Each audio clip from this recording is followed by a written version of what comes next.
What's up, everybody? How you doing? Ladies and gentlemen, we're having a scuff start, as usual. Wouldn't be GMA without it, but we are here today with GMA number 53. We've got, of course, myself, Melderon, Dunedain, Kargoz, but an amazing, awesome special guest today. We've got John Staats, one of the man who built over 90% of the game that you're playing right now, whether the dungeons, the crypts, the dens, the mines, everything that you've been inside of and died in, probably in hardcore. This is a man who built it. So if you want to get angry at anybody, he's the man to get angry at. Got the mic working again, guys. What's up, John? How you doing, brother? I'm doing very good. How are you? By the way, I want to back away from that. I only built half of it, and the half that I built is the part that you don't have problems with. So that's it. There the front of the mines, right? Yeah. Yo, it's so good to have you here, man. Like we were saying before stream when we linked up with you a second ago. Thanks for having me. We are, I think, speaking on all of us in the chat right now, we're more starstruck with you being here, people like you and Kevin Jordan and these people than really, the biggest celebrities, man. Like this game has done so much for us, put a roof over a lot of our heads, provided us with so many just thousands of hours of joy and entertainment, and it's brought so many of us together. We're all really close friends now at this point, and that's thanks to you, man, and this beautiful world that you created with the Dream Team back in the day. So, we couldn't, be more appreciative and thankful for your time, man, and, just really excited to have you here, man. So let's start with a quick round of catch-up, just the quick so we can get into John Staats' brain. How you doing, Melderon, Defcamp, all you guys? Great, doing very well. Really looking forward to this discussion. John is always great to talk to. There's so much. It just amazes me how much information these guys have in their head and how talented they are. It's like the Beatles, Like I feel like the original WoW development team is like the only thing you compare it to is the Beatles. It's crazy, but they're great.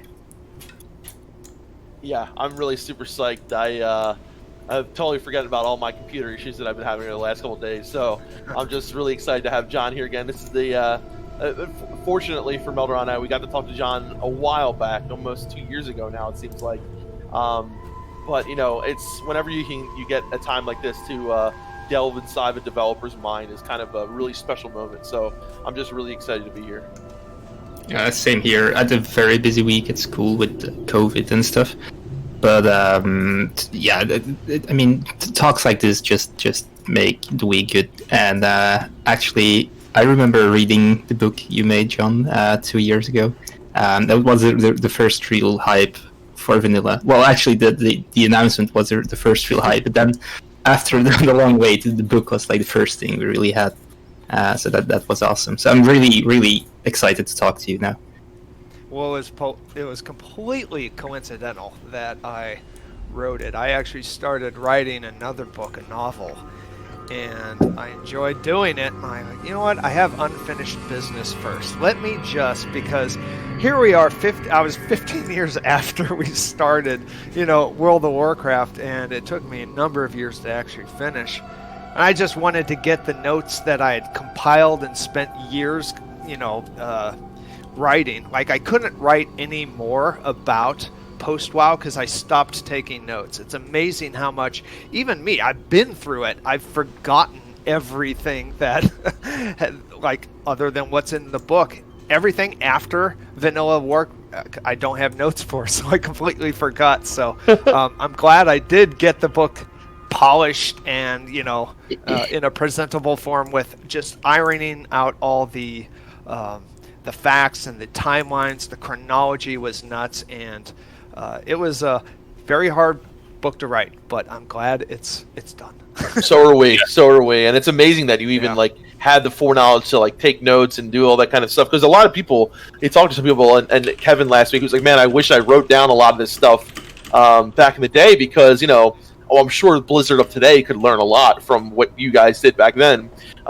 So at least it kind of created almost like a guideline for I think a lot of developers, and just the insight that you give into the game, and little things when you're running through a dungeon and you see the way that it makes you feel, the immersion that it gives you is amazing. And I think WoW does it so well, and a lot of that is thanks to you, John. So right. Yeah, it's crazy. So maybe we should. Well, on behalf of everybody who worked on it, it wasn't just me. Yeah. I mean, there's a whole team behind, from present and past team too. They are super appreciative of all the acknowledgments that the fans and content creators like yourself put together for the project. Absolutely. So I was going to just real quick. I have his book up in front of me on the old iPad here, and I know most of you are probably familiar with John Staats at this point. I mean, this book, I've been reading it all morning, guys. It is so good. I honestly was sleeping on it and I am right after this probably just gonna finish it and just read the whole thing. But I just wanted to read the first part of it because some of you who don't know who he is, this might help you. So John Staats was born and raised in Akron, Ohio. He earned a BFA from Kent State University's Visual Communication Design program and spent 10 years in advertising in New York City. I'm from New York City, so that's awesome to me. Before joining Blizzard, he had decades of amateur-level design experience, from tabletop games to first-person shooters. His homepage, whenitsready.com, marks the progress on his various projects, including an upcoming board game based on dungeon crawls.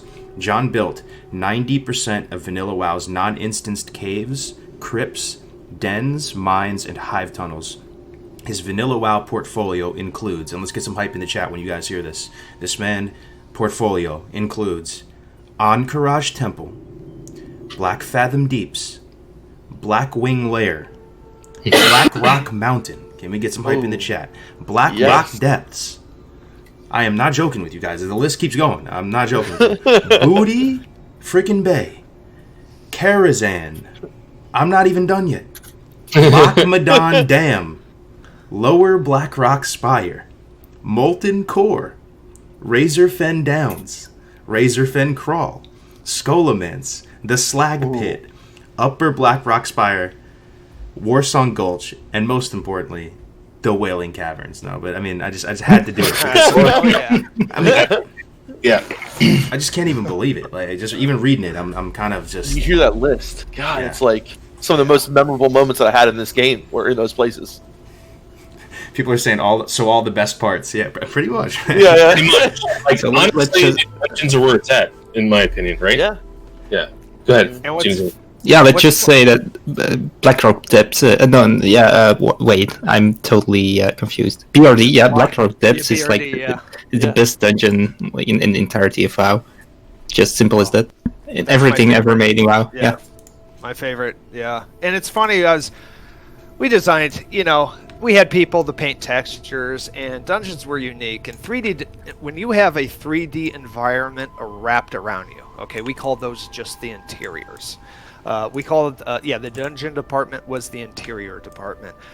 It was hard to write, to make concepts for that, because when you do a two-dimensional concept like a sketch, it's something that like this bottle or maybe the exterior, but it doesn't capture like even when you're looking at me right now, you see this wall and this wall. You don't know what the ceiling's doing. You don't know, and you don't know. It really doesn't do anything. So all that is also working without any concept sketches, and we had no idea what gameplay was. So like when you were joking about Wailing Caverns, like I had no idea what the gameplay was going to be like, and it takes such a lead time to make a 3D environment. We needed to work that much further ahead than the game design. We didn't know how big a party was going to be.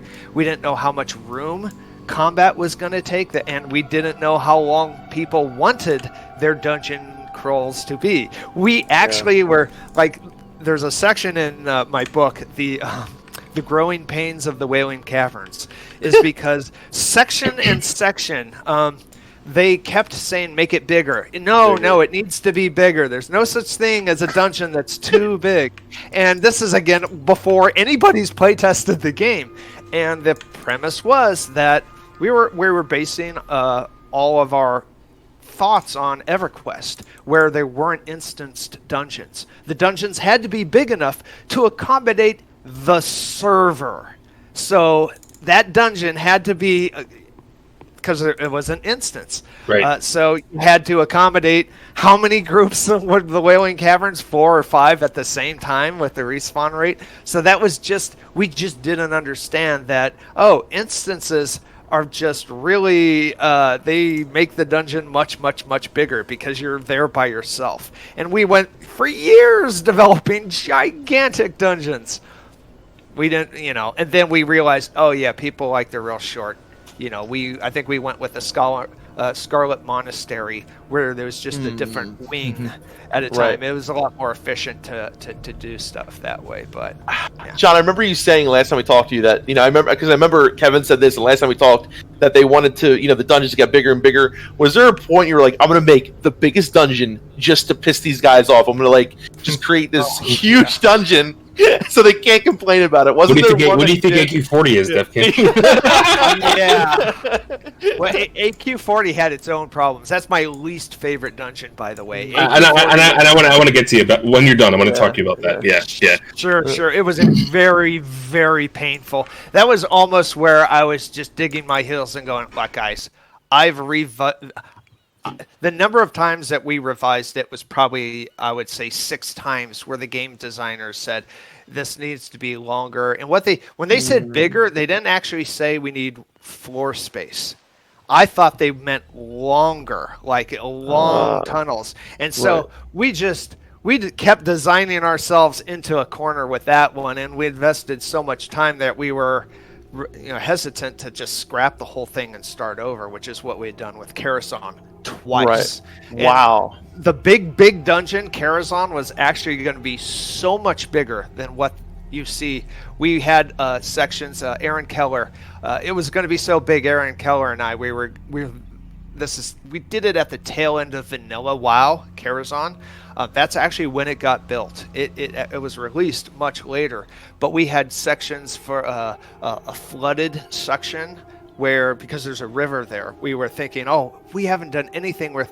I mean, the Black Deeps has some flooded stuff, and we didn't know that was a bad thing to actually incorporate next to water with dungeons. But we were going to have flooded rooms and let's see what happens. Is that going to and all the micro dungeons around that we chopped off at the end of the development cycle. We said, there's too much content here. There's literally too much. We don't have enough little incentives for players to go into that. We had wine cellars. I had a bunch of crypts around Karazhan, and they got half finished. And a lot of that stuff went in game, and all the hackers got through, and they saw some of my half done stuff, and it was kind of embarrassing. But who knows? It's but Karazhan was going to be much bigger. It was actually ends in a raid dungeon like that. You go to the top of Karazhan, there's that asteroid out in the center. I had an entire raid dungeon. It was like Molten Core, where you end the dungeon and there's the entrance to the raid. Okay. Wow. So at the top of Karazhan was supposed to be, and I actually fully meshed out this. It was too high concept. It was a asteroid, kind of like I don't know, a spacey, alien-ish type of Giger-ish type of design, but it was too weird, and it just didn't belong in the world. But yeah, we had bigger plans for Karazhan. And it's amazing because Kara's like one of the. I mean, correct me if I'm wrong, but like almost could name 90% of the chat here. It's like their favorite, right? So it's my favorite dungeon, and and it was originally designed to be a dungeon, not a 10-man raid, correct? It's sweet. Well, we didn't know. Yes, it was originally going to be a dungeon, but it was so big. I mean, Rob Pardo and Jeff Kaplan came to me, and they said they needed much bigger dungeons, and that's the last 3 rooms in BRD were just kind of tacked on at the end. The princess and the what's the room with the pillars? Oh, I hate that. With the braziers. Yeah. There's braziers. I mean, yeah. Well, the braziers. You're getting up past the Lyceum. The Lyceum. Yes. Yeah, that was all just. We just tacked it on. I was out of ideas. I was like, you know what? I'm just gonna put a bunch of pillars. It's gonna be, But every dungeon got bigger, and they said they wanted Karazhan to be the size of a lower Blackrock Spire and upper Blackrock Spire combined. And at the end of that, we're going to put a raid dungeon. And, you know, the library, at one point they said, okay, John, you know, we were halfway, the thing was more than halfway built and textured. When the game designers really got to an idea of what the raiders wanted and what the gamers wanted, and it wasn't gigantic dungeons. So at the very end of vanilla WoW, maybe plus or minus a couple months, they're saying, you know, don't put those flooded sections. And then they'd say, we don't need the micro dungeons around. And then they said, can you make the library smaller? And we're like, we really can't, because those are, you know, unless you want just a giant spiral staircase that's going to get the players that high. So we kind of painted ourselves in the corner with that one too. I'm sorry, I really quick, I just wanted to ask, were you familiar when they revamped Kara and Legion? So they revamped it into an actual dungeon. And I think some of those assets that maybe weren't used were used there. I'm not 100% sure. There's like spaceships up there now. There's like not spaceship. The Burning Legion ships are up there now. Right. So you can get to the top of the tower. And you actually do get transported to a spaceship at the end of Karazhan now. Okay. In Legion. Yeah. So I'm wondering if they saw what you originally had, if they still had it, or the ideas from what you had, and kind of worked with it from there. Because, you know, the fact that they went to a spaceship and all this kind of other stuff, I'm wondering if they were like, hey, you know, let's go continue with John's idea here and kind of... Probably not. Developers tend... One of the funny things about game development is that everybody wants to work on their own ideas. And that's one of the things that no one's going to steal your ideas. Okay, is that everybody wants, because you're in a hyper creative environment, and when you can get programmer support and art support, you're usually going with the thing that's been you've been working on in your brain. So no, that's how stuff they made sure that it kind of doesn't feel out of place at the top of Karazhan. So that's and yeah, sure, they probably said, okay, what can we do with this space thing that was cut off and makes no sense at all at the top of it does now. Now it does. Like let's put some sense into it. And that's kind of like I read a good book about George Lucas and how he writes, and the books that I'm writing, he just comes up with ideas and then he sees how he can string it together. Okay, and that's how game development works. I kind of dispel that myth in my book on how lore actually happens.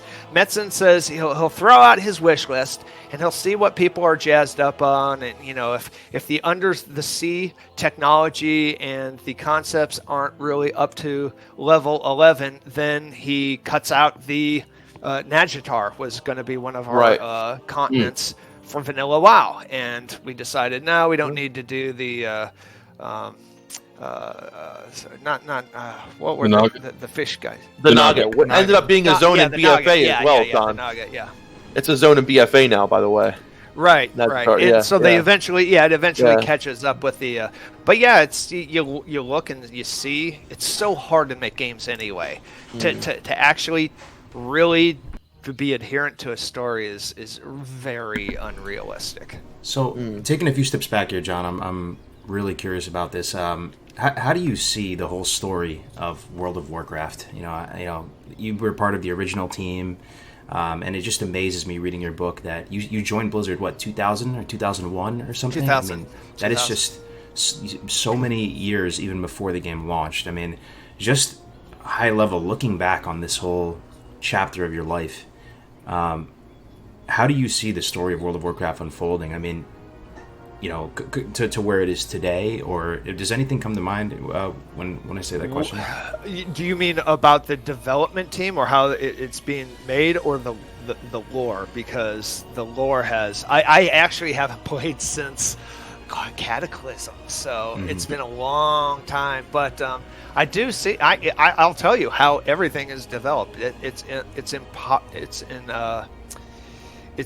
improvised. The entire... It's always improvised, because any long-term plans and any game designer that I know, unless you're soliciting investors, there's no point in doing game docs. Like for WoW, we never had a game doc for anything.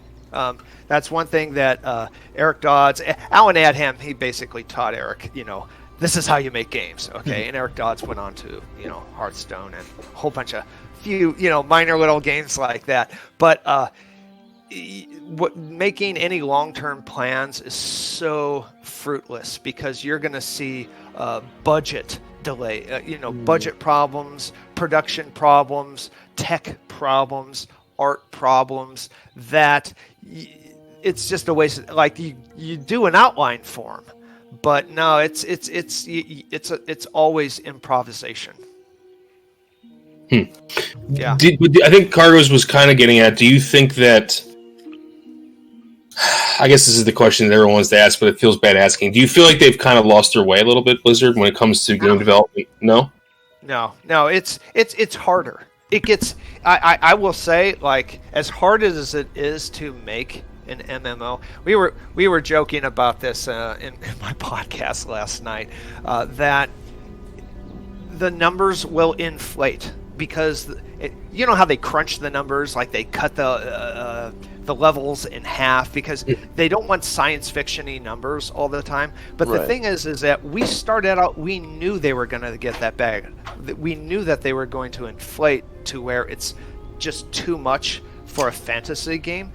But you want to have, there's an expectation of progress. You have to have meaningful jumps in the numbers.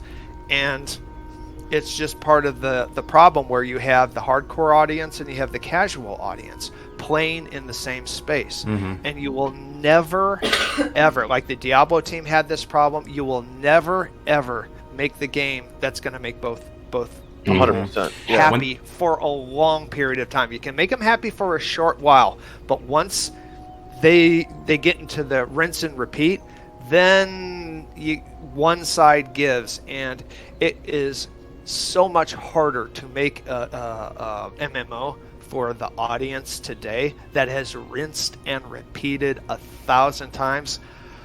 I would not want to be on that dev team. That is a difficult thing to do. For sure. And I felt sorry for them. I really do, and you're tougher because you're a more educated. Like we had just EverQuest, and that was. EverQuest and what was so our competition was the WoW team 2 right now is competing with all the fond memories of Legion and Burning Crusade and the Frozen Throne and Vanilla. They're competing with all of those idyllic situations where this audience loved this thing and this other audience they loved that thing later on. And one of them's the hardcore; they're way more vocal, and the casual audience they pay the bills. Right. Interesting. What an elegant way of putting it. Actually, it's really tough to do, and I'm sure they're the smartest developers out there. I mean, I really don't think that they've lost their way at all. Really? That's okay. not at all. Really There's interesting. something from this book that I picked up, and I've been desperately trying to scramble through my iPad to find it. I think people in the chat, type something in the chat if you're live right now, because I'm really curious. Ask me. You said something along the lines of public perception is always wrong. And, we do the show a lot, right? And we care about the game. We truly do. We wouldn't be talking about it all the time and playing it after all these years, if we didn't care about the game. But it's so easy to be negative and to, point out, oh, I can't believe Blizzard did this, right? Oh, stupid Blizzard. I can't believe they did that. God, like what dumbasses, they took out this or they put this in. And I've always... and another thing on your book, you said back in the day that Blizzard was very secretive about almost their policies. They were almost very distant from the player on purpose. And now, so that's I'm kind of scatterbrained here. So first, like your thoughts on sort of why public perception is always wrong and how it looks like from the inside, and then building on that. Well, let's start there. Sorry, if that makes sense. Well, yeah, that's a good question. That's why I wrote the book in the first place. My first day at Blizzard, I just myth after myth after myth. And I had developed first-person shooters for Quake 2, Quake 3, for 4.5 years, and I was working like crazy 80-hour weeks, and I was watching the plan updates from the developers from id Software, Raven, all the top developers, and just seeing how their thought process. I was more in the level designers, but I thought I knew what was what. And then I saw how Blizzard does it and why they do it. And unless you're actually in the room, in the meeting, you don't know really what's going on. And I found like if someone was an animator, nice guy, smart person, he had a perception of the game designers being so ridiculously wrong about this thing. And he's on team 2, and he has no idea why the game designers are or why the programmers are doing something. It's unless you're actually getting up out of your seat and walking over and saying, "Hey Sam, what are you working on today? Why are you doing that? Why do we need Lua for an interface? That doesn't make any sense." Unless you're actually asking those questions. You really, because it's game development, and just one aspect of game development is so complicated. And that's why the book was so hard to write, because there's so many facts that you have to straighten out and get the reasoning down. But I didn't understand like why Blizzard did anything, and you need all of the pieces. And even if you're on Team 2, if you are a game developer, until you're talking first person to the person who's making that decision, you really don't know why they did that. I mean, I remember asking Mike Morheim, why did we why did we merge with Activision Blizzard? Like what's the reason? And he said it's really nothing changes. It's a stock swap. Basically, Blizzard was a super valuable property owned by Vivendi Universal at the time that they couldn't elevate. And because Vivendi Universal was a bundling of horrible, horrible companies, and underneath all that was this company, Blizzard, that was basically subsidizing the rest of this empire, okay? And if they sell Blizzard to Activision, in return, buying Activision, okay, they owned Activision Blizzard at the time.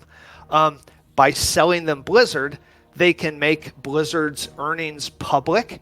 They make that stock, the Activision Blizzard stock, visible and open, so people know what they're investing in, and not just Vivendi Universal. Vivendi owns that stock, so that's good for them. So that's why they sold. And there's all kinds of theories about the Chinese having influence on Blizzard, and that's so not true as well. Tencent is called Tencent because they want to own 10%. They don't want control. The theory behind Tencent is they don't want control of the companies that they invest in. So, unless you're talking to the CEO about this, I would never know, because this is not just public. This is long after the fact. They're not even owned by Vivendi anymore. So it seems like you give Blizzard the benefit of the doubt with a lot of this stuff, and say like they have really high quality folks in a room. They're making decisions at a high level, and I think there's a lot of truth in that. Honestly, it's so easy to put, to criticize stuff, but until you're in that boardroom, you don't really know the thought process. I mean, everyone has their own personal gripes with the game, or feedback towards the game. Stuff like me personally, the art style has changed over time, right? And it's kind of become more cartoony and stylized or that direction. I've always wondered, like, why did they do that, man? Or things like that. But it's good to get basically a behind the curtains opinion on it. That stuff is really well thought out. Like, do you think they make data driven decisions when it comes to even the creative stuff, like what direction artistically to take the game and things like that? Probably not. Usually, I mean, it's artistically, it's so hard to motivate an artist anyway. I mean, the guys, they don't read their email. I mean, it's so hard to motivate a creative team. You have to find out what they're motivated to do. Like I told you about the Metzins, how he puts lore together, and he sees he has his ear low to the ground, and he's thinking, do the dungeon team, do they want to do this stuff? Are they stoked to do this? Back when Metzin was there, I don't know who's even their creative director now, but you find out what you can do, and then you move forward. Now, sometimes, yes, you do have the worst development is top down, where the director of something hands it to the leads, and those leads hand it to the department leads, and then it goes down to the worker bees, and they'll find out like, oh, I'm building a merry-go-round. Okay, But sometimes, there is some of that, especially in larger organizations. I don't know how big Team 2 is now. 300, maybe more people. I don't know. Well, John, I got to be completely honest with you for a second. Well, let me ask you something first before I do this. Back when you were on the team, right? Was that happening a lot where people were asking each other? So from the art department to the lore department, where they were mingling, and was a lot of people really jumping from different section to section and figure out what was going on? Early on, only at the beginning. Right. Once a team gets larger, it becomes, you need more organizational people. And as it gets larger and larger, like when you see the end of the book is actually not fun to read. Yeah. Because you will see the low morale. And I do talk about that. I tell why they're complaining, why there's money problems on a team. It becomes a drag when one department goes to lunch by themselves. And sometimes when the department, then they're not, but connecting. We made a lot of those decisions. Yeah, they're probably not able to, like, you can't just say, guys, let's go to lunch at a restaurant and see if they have 300 seats for us in Orange County. It's it's hard to do.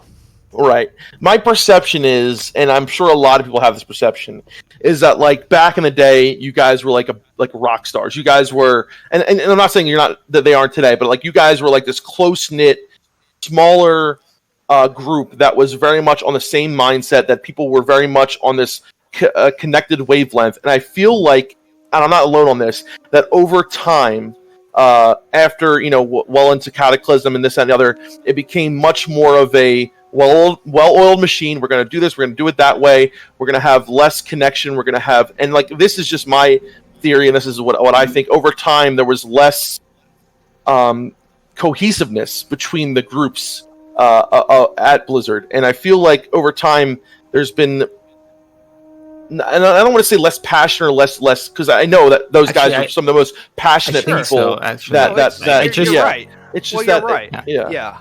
It's more orchestrated. Like people who play in an orchestra aren't indifferent to being the top, first chair on the violin. Mm-hmm. They're passionate in their own way, but they're not going into a garage and saying, "Hey guys, let's riff on this melody." Yeah, exactly. That's not how it is a different. They're achieving something different. They're not developing really anymore. They know how many people are going to be in a party. Right. So yes, it has, and I don't know if there's a way to go back to that. Right. Because there was something magical there. Well, there's also fan expectations. We were working without even announcing the game, and that was crucial to not have people comparing our work to something else. It is, I don't want to say it's less passionate, because that's kind of like a knock to everyone who's played in an orchestra. You know what I'm saying? It's a different thing.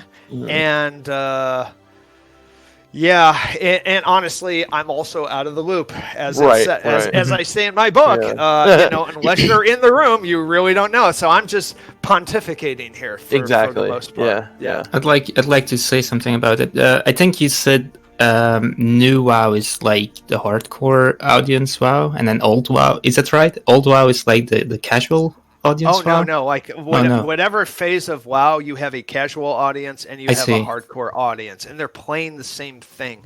That is the problem with making an MMO or any game, that there two groups of people are trying to digest the same content and having it meaningful for the casual players and having it meaningful for the hardcore players. But did it went more into a hardcore direction than you think retail WoW? I think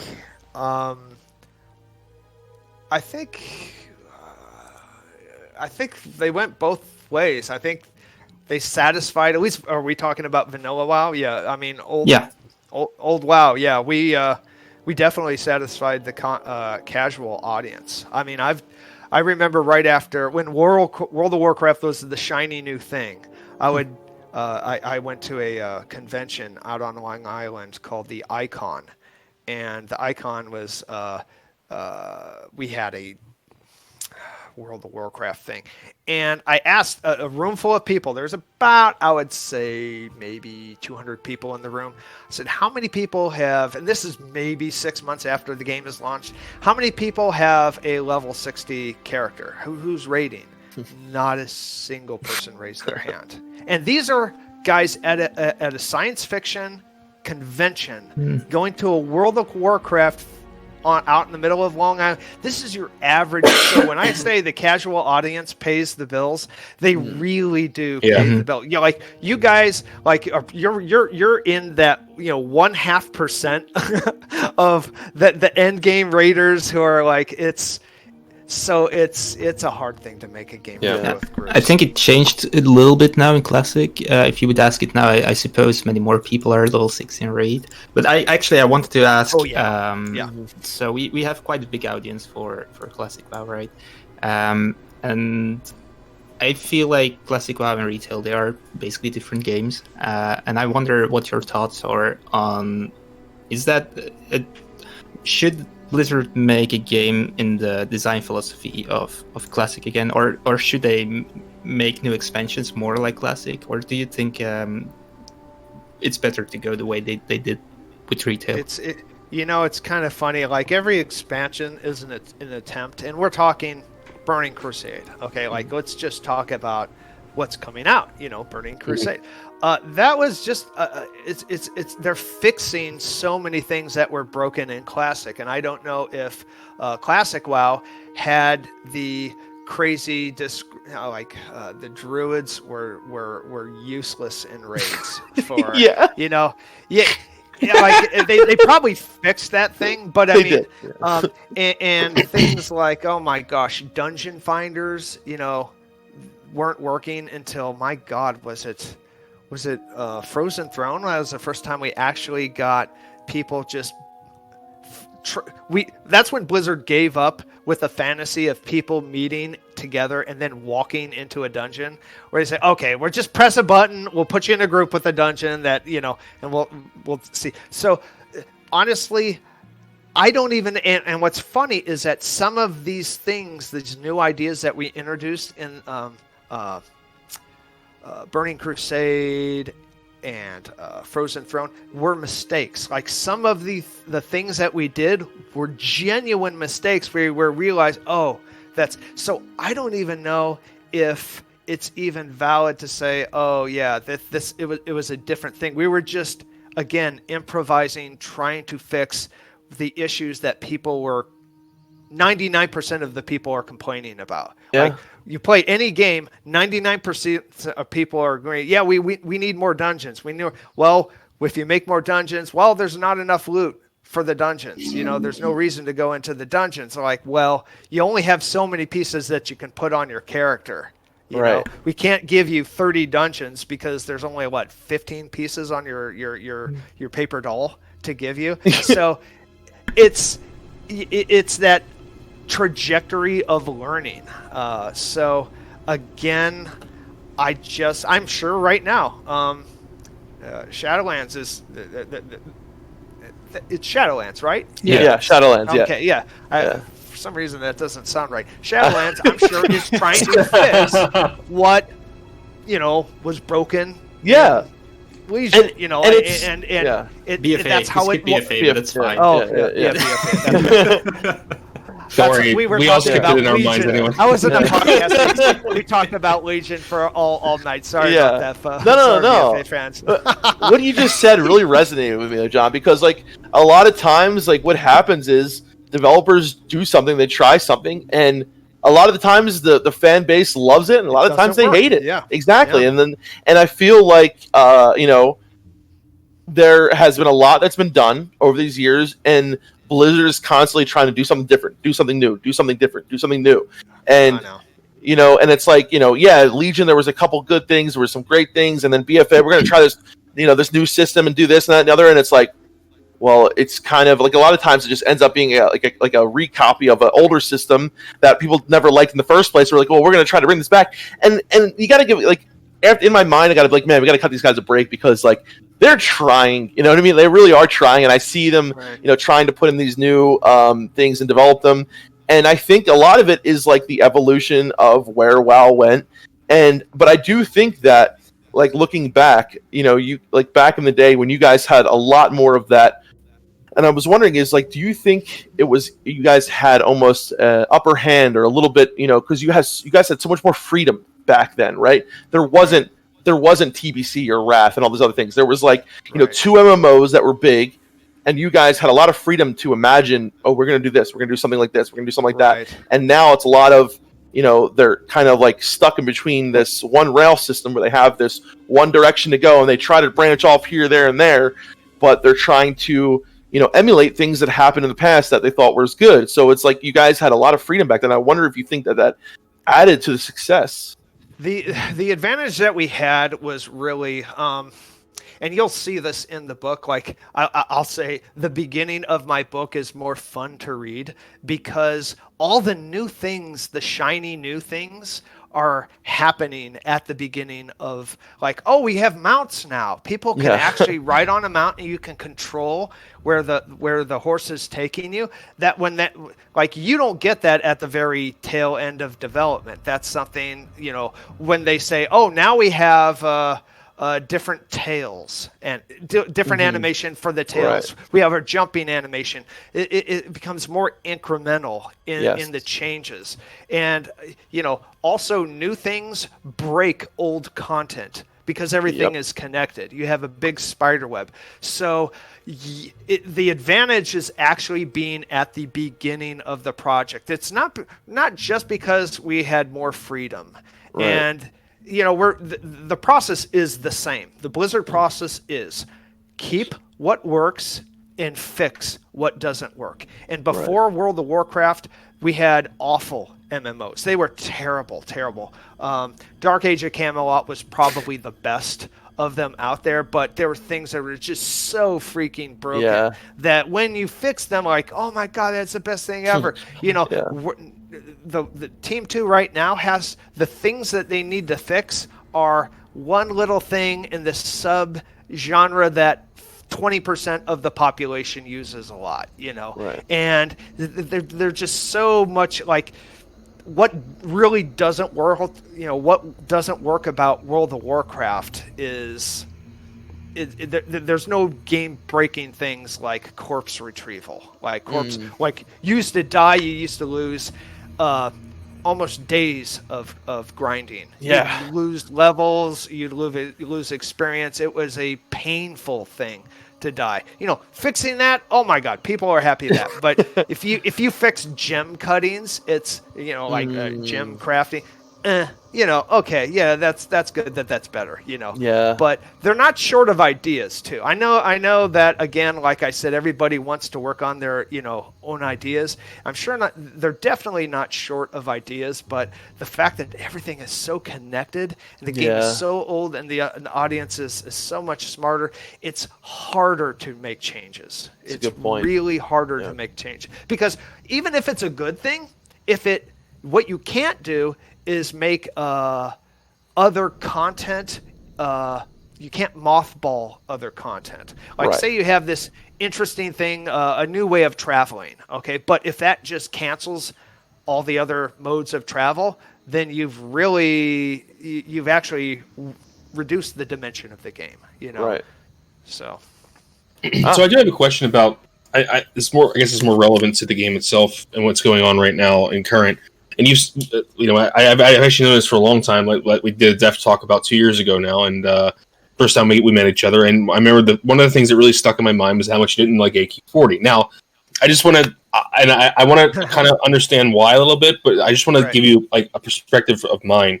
Sure. That now that I've been in there more and more, we do it there every week. I just want to say that it has such a haunting, almost ambience to it. and I really enjoy it. I think maybe I just wanted to give you my perspective of how I think. I don't doubt. Yeah. I don't doubt it's a popular place to be, but I actually have never played. I did AQ20. That was my raid. My raid group would do AQ20 because we didn't have 40 people, and honestly, it's because that's probably was that the last 40 person. Next round is the last 40 man raid. Oh, that's right. Okay. Yeah. We did Oh boy, we did a lot of Nax. So I don't know why we didn't do AQ40, but what was I saying? Yeah, I don't doubt that it's people appreciate it and they have a good time. It's just as the development process, like I just get sick of working on it. Wasn't it one of the first ones too? Also that you made AQ40. It was the first one. Yeah, I didn't know actually how to make. I didn't know how many, like when you're building triangles, because that's the 3D mesh of triangles, you don't know what kind of granularity works with the engine until you build something and you find out. AQ40 was so much, there was such more geometry than I needed. And you can't actually even see the geometry, which is another reason why I'm not happy with it, is that even between those giant ribs, like the of the tunnels, I had this regular rhythm of like this big rib structure, and then there'd be a smush of organic stuff and another rib structure. There was it was almost like an accordion type of thing where there's lots of little ripples, and it made it harder and harder as when you're working in 3ds Max. That's the program that you make. You bend it one way and it's fine, but you can't bend it back. It's not just something simple. But I had bent these things so many ways that the geometry was just junk by the time that we launched the game. So yeah, it was just a learning experience. Yeah, but I think the most requested question, looking at the chat and everything, John, and I think we're all dying to find out, is out of everything you worked on in Vanilla WoW, all the caves, tunnels, dungeons, what is your, what did you love designing the most? What is your baby? What is the thing that you're most proud of? And if you, it may be a pain in the butt to explain it, but maybe you could take us through like how you designed it and like what the steps are to design a dungeon, like in Vanilla WoW. Like, are you just given a blank canvas, or? Well, the biggest thing was honestly convincing the dev team to make custom-made micro dungeons. Okay, we call them micro dungeons. I don't know what you guys call the non-instanced dungeons. The gold mines, the crypts. Okay, we call them micro dungeon. And the theory was that people didn't want a different layout. They only care about the prize at the end. What's the item? Okay, and the item, and when I play WoW, that's what I care about too. I don't care about the layout. And so we didn't have proof that people wanted different layouts until we actually started testing the Dwarven area. The Dwarf area used to have one cave that we copied and pasted around what's the Dwarven starting area? Dunmore? Coldridge Valley? Coldridge Valley. Coldridge Valley, baby. Yeah, Coldridge Valley, and the one next to it is Dunmore, Lochmadan. Dunmore. Yeah. Dunmore. Okay.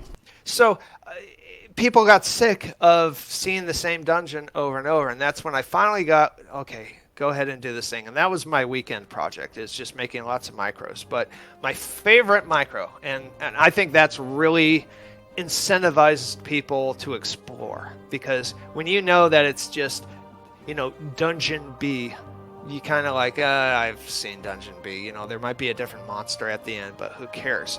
So having proven that, I think the biggest thing that I'm most proud of, I liked BRD as my favorite dungeon, but the slag pits used to be Booty Bay geometry. What they did is they took the textures from Booty Bay, the docks, the flat dock texture, and the piled. What are those things that go? Pistons or the vertical things that hold docks together. The giant like dock post type thing, like the big Still- wooden. yeah, the post. I don't know what the right word Yeah, is for that. dock Yeah. post. Sticks, Yeah. the Yeah. big sticks. Yeah, the big sticks. Okay, but it was a yellowish booty bag color palette. Mhm. Okay, they told the exterior designers just use what's already been made, and so they took the orc watchtowers, and they placed it around, and they had these yellow, and it's a volcanic dungeon or volcanic zone, and it just made no sense at all. And so I just reused the textures from Blackrock Spire to make them dark iron dwarf, and it just completely changed the. Someone actually did show. I asked a number of people to find the picture of the before and after, and I never did get the after. Someone actually did send it to me, and I don't have it on me. It's somewhere probably on my hard drive, but it looks so bad. And because we didn't have any more time, there just wasn't time. And so that was one of my weekend projects where I would just ninja stuff in on Saturday and Sunday, and then after a couple weekends I'd have a bunch of assets, and then I'd say, now do you want to do it the right way? And then I go, okay, and then they'd have to check to see if the quest designers were okay with it. Were the guys who placed objects with the trade skill, were they okay with it? Because you can't just swap a dungeon because all the spawns move, all the area triggers move. You have to know that everybody can actually just swap a different dungeon out. So the slag pits looks like it belongs there. Yeah. You would never know that that's a thing that I'm most proud of, because it's not even a. I noticed awesome. that in his I book, love you see that. him listing out dungeons, right? AQ, BFD, all this, and then almost out of place, you see him list slag pits in the pits, book. yep. And I was reading, I was like, and whoa, that's that's why. so interesting. Like the love shines through even when you placed it there, right, in that table of contents. Almost, I think this is the slag pits that we're looking at, right? I'm trying to find serious. That's it. That's it. Yep. It looks gorgeous, man. And so the takeaway for me is, like, every time I'm in the slag pits now, I'm gonna start looking for those manipulated booty bay type assets. Just being this is really cool. And is the slag pits also the area that has those the dinosaurs that are Incendosaurs, yeah. I always thought that area looked amazing as well. Yeah. The lava. Very just, unique. I mean, it's cool. Yeah. Yeah, And there very wasn't, unique. there was no interior. Those used to be the small cave, mountain caves. They were just the mountain caves. There's nothing there. Like, that entire dungeon wasn't scheduled. That's why there's probably not a lot of quests in there. Like, the least quested stuff is because I ninja'd stuff in, and the quest designers had moved on. They'd already done that zone. Like the Badlands, those crazy gold mines, they're gigantic. My Indiana Jones and the Temple of Doom gold mines. In the Badlands. Yeah, I didn't realize. There's a cave in Mulgore, John, that the quest you go into the quest, you have to kill this. You have to kill like the high end guy or whatever. But they make you go right in and kill the guy. But the cave is like 90 times bigger. Yeah, but you never get to see that part of the cave. And I just recently I was leveling a druid, and so he had stealth, and I went back. I was like, when I get cat form, I'm coming back here, and I went back there in stealth and walked around. It's gigantic. Yeah, but you only go in for this one guy. It's crazy. Yeah, and that's funny. One of the things after we shipped WoW, another thing I'm proud of is convincing the team to despawn a lot of the dungeons. They didn't want to keep working on the same dungeons over and over again. And that's one of the articles. You can find the articles. There's 3 articles about development if you want to actually see the level of detail in my book. If you go to whenitsready.com in the articles and interviews, there's 4 articles there. One of them talks about how I despawned, how I got the game designers. And this took about 6 weeks of nagging the game designers to do this. And this is the messy process of stuff. Like, one level designer has no business talking about spawn design. I'm just being such a nudge and trying to get these guys to change something that they are responsible for. And the Mulgore mine was one of the. We were joking that it's a level 5 zone. Like the zone is Mulgore is 1 to 5, and you go into this cave, and there were so many spawns in the cave that you level up to 6 or 7, like they're gray by the time you get to the end of this micro dungeon, and you're just like, why is the quest gray when I turn it in? And it was just so funny. But that was the and I'm sure that's still the same process. You're improvising as you go. I think my personal thing that I love the most of your creations, John, is Booty Bay, and I think a lot of us love Booty Bay, and the more time I spend there, I'll just notice other weird little things about it that I never noticed before. Like you can ring that bell, or at least it appears that you can. If you look up into that bell tower, it appears to be interactable. Do you remember designing Booty Bay, man? Like, was this your brainchild? It's a beautiful, inspired city, man. Maybe you could take us through. Booty Bay was going to be, so we had 6 capital cities that we were going to build, one for each of the races, and Booty Bay was going to be a capital city for the Goblin race. Okay, the Goblins were a neutral faction. Okay, we tabled that again. We realized, no, look, we have enough races. We don't need, another thing. So, originally, a lot of the developers were thinking it's going to be a lot like Stormwind, in the sense that Stormwind is like it works like a dungeon. At least before I made Stormwind flyable, it was a bunch of facades. That's what made Stormwind so hard to make it flyable, because there was a whole bunch of facades that it's kind of like we're at a carnival. If you ever look above a carnival, the buildings behind these facades are so ugly. You got the vents and the smokestack. There's a tractor trailer out there. It's complete. That's what Stormwind was like for many years. Okay, it was. We wanted Booty Bay to be this, not a giant city, but we thought that there would be so much geometry. This is again in the year 2000. There was so much geometry that we thought processors of graphic cards wouldn't be able to handle it. Booty Bay, when I ignored everybody telling me, no, we can't kill video cards.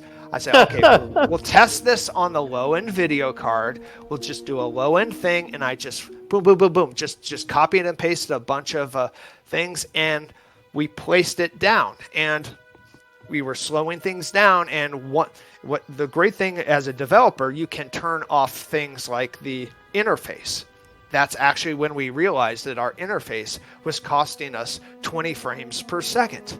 Okay, and so we realized, that's something we need to optimize. Okay, and again, this is the year 2000. We have to optimize this so when we release on E3, people believe that this game actually runs on computers of the day. And so we proved that we could show the entire city all at the same time. But if you notice, Booty Bay is in a cove, and that is developed not because of some.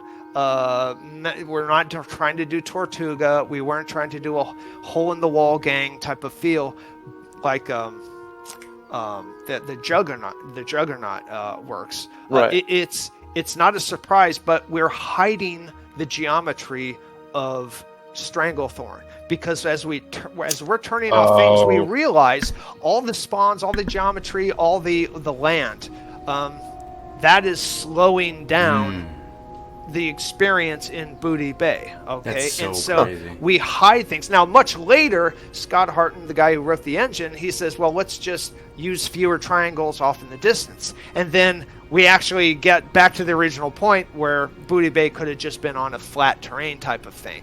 But then we're working with a bowl, so we're thinking, okay, now how do we make this work?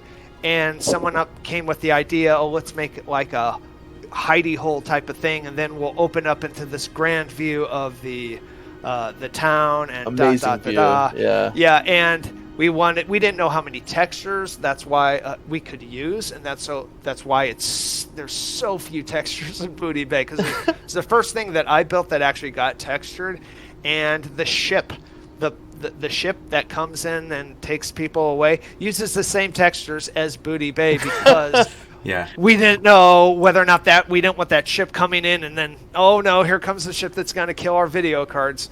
It's so interesting. And that's just how things get built, and it was kind of painful for me because all the artists wanted a grand view of the thing.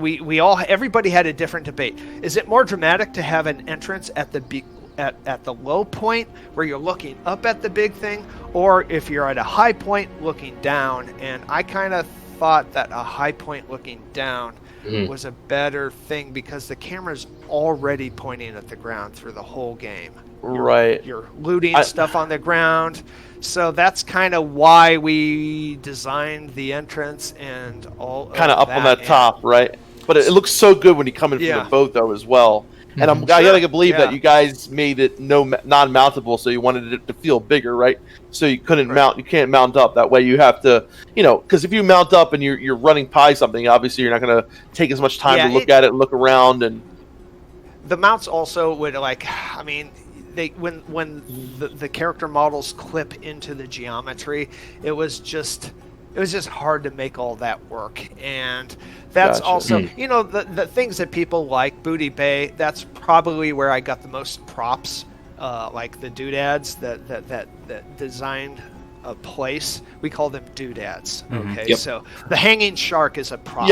A tree or a bush, those are all props. And Booty Bay got the most unique props, and that's probably why Karazhan is such a popular dungeon, is because Karazhan took 10 times longer to make than all those other dungeons that I'm just reusing the same textures over and over again. So yeah, it's visually a lot more stimulating to see something new. So Booty Bay is probably very popular. It's really interesting when artistic design meets technological limitations and how they interact with each other, right? Like sometimes as players, we think you have this blank canvas and you just draw it up out of scratch, but it's more likely like that one guy who made all the famous statues. It's like a block of marble and you just chip away at it and it kind of reveals itself as you go.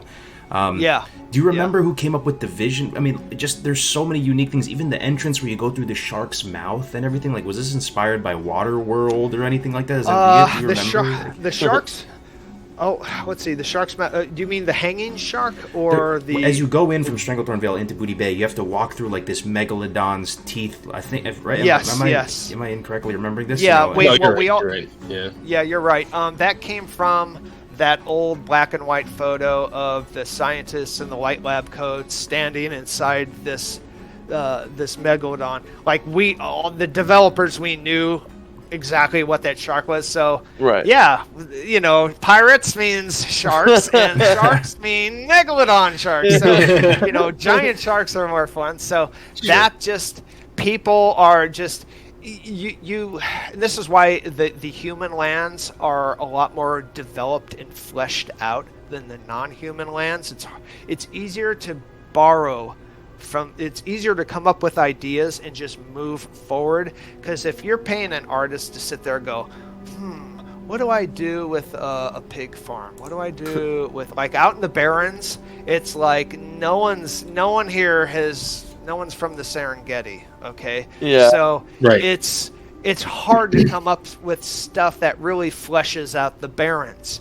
The Barrens was one of the level designers, Matt Sanders. He's our one of our top level designers. He hated the Barrens, and he built the Barrens. He just hated the concept of the Barrens being an empty zone, because you're supposed to make it. Oh, I love the Barrens. He did the Ayers Rock, that little tribute. But those are the things that you draw from, and the hanging shark comes from Jaws. I mean, that's just. These are the little memes that are just in the minds of the artists as they're going, and the longer it takes for you to come up with something different, and this is kind of like the hive geometry in Ankarash was so painful because I've never been in a bug hive before, a temple hive. It's harder to come up with new things. Sure. I hate and when it bugs, happens slowly, then it's more painful to actually develop. And Booty Bay happened like that because the art, Bill Petras, our art director, he said, just do Monkey Island.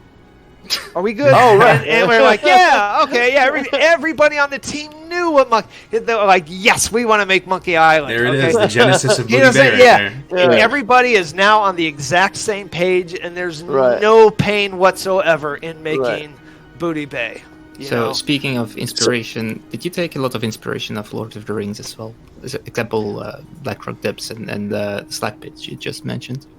Yes, we Lower Blackrock Spire was the dungeon I made after. As soon as we saw the first Lord of the Rings movie, that is when I was like, oh yeah, we got to do. I think that's right after Rob Pardo and Jeff Kaplan said we need bigger dungeons, and I'm like, okay, I got an idea. You know, we've seen Mordor. Not Mordor. Moria. Moria, We've seen Moria. Moria. We've seen Moria, so I can do my own Moria, and that's where Lower Blackrock Spire came from. It's just that big, grand scene of we'd rubble out dwarven geometry, Right. dwarven architecture. That was so easy to do. That was just there was zero pain in making that, and that probably took me a month to build. Oh, wow. Just zooming, because when you have that many ideas, but I think that's the only thing I would say that Lord of the Rings actually influenced. What about me the or atrium? Any of us? Remember the part in the atrium? It's kind of very similar to that part in the Mines of Moria in BRD, where it's like all those pillars and the braziers. Not Oh, you're talking about the braziers, Lyceum. sorry. The Lyceum. I'm sorry, the Lyceum. Oh, the Lyceum? Yeah. Oh, no. Yeah. Actually, the Lyceum was like the laziest rooms, the rooms that I dislike, that I don't respect, are there's an array tool, ARRAY. When you array geometry, what you're doing is you're copying and pasting something. So if you have a perfect square, then you can just do one corner and then copy it 4 times. And You've just- got a room. yeah. Right. A round room is the same way. You just pillar. The Lyceum was just a copy and paste job, and it was just a simple way to create lots of geometry, because I was flat out of ideas. I had done that was actually one of the last things I built for the Blackrock dungeons, all the Blackrock Gotcha. dungeons. It's was so that. funny you say that though, because a lot of people Because I was- love it, man. A lot of people Oh, love yeah, it. I love and it it's like too. Yeah. it's the type of thing when Yeah. even as a YouTuber, you create a video, you have like so Well- low expectations for it, and somehow it blows up, and people love it so much. Like it's so crazy Well, that for you're- you, like you feel like you made that so quick, but so many people love it, and it reminds them of Moria and all this. Sorry. Well, let me tell you, that's the game designers saving my ass, okay? Because when there was no concept at all for the room, just a bunch of pillars, they had this idea of like, oh, let's just have this rhythm of guys, and, you kill everybody in one square at a time, and that's how you move through the Lyceum. They came up with that and saved the room, That's... Did you have Not any planned input at all. in Ironforge as well, or is that someone else that created it? No, Aaron Keller did the city. He did the cities. I used to joke that I did I did the Booty Bay counts as a city. He's like, no, he built Ironforge, he built Stormwind. He's like, no, that does not count as a city. Because Ironforge was, again, we had the stockades in Stormwind. We had Right. the Hellfire stuff underneath Orgrimmar. There's going to be old, abandoned sections in Ironforge that we realized we don't need, and so I think they're still down there. They're not very well, like they're just meshed out plain boxes. But Aaron did that. He did all Now- our cities. He was an Alliance player, wasn't he? Oh, Aaron. I don't think Aaron ever got past level 30. Okay, yeah, just and wondering. most of the artists didn't play WoW, actually. Oh, wow. Oh wow. Well, Roman Kenny was a raider. He is a hardcore player, way hardcore than me or Scott Harton. Me, Scott, and Roman were the 3 people on the team with max level characters Wow. doing the raid game. Nobody else, because they had families. We were fixing bugs. you really have to want to play World of Warcraft to that level, because you got a guild, and then you got to be available at certain nights. And when you're talking, every coffee conversation, every lunchtime conversation, every conversation during the day is wow, wow, wow, wow, wow, for years and years and years. And when you have Christmas and Thanksgiving, and now your cousins are playing WoW, what do they want to talk about when they know you were one of the developers? Yeah. You know, you go across state, and now you're talking about World of Warcraft again. So to also play the game, no, it's hard enough to find talented developers that there's no need to also require them to really be into the MMO. Right. What class did you play actually? Sorry? What class did you play actually? I played a druid. Oh, okay. Oh, nice. Yeah, I played the druid. I wanted to shapeshift a horde. Oh, nice. Druid. Yeah, I've complained that they designed all the druid raid sets. They did it with a night elf. That was how they would actually develop it. And then they would port it over to the, that fits the Tauren.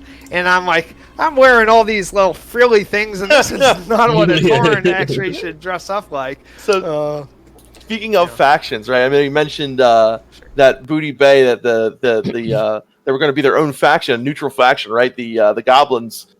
Way earlier on. So way early on as well, Kevin mentioned to us that there was no factions, right? So So I'm wondering, what camp were you on? He said there was kind of a divide between wanting factions, Horde Alliance, and not wanting factions. Were you involved in that?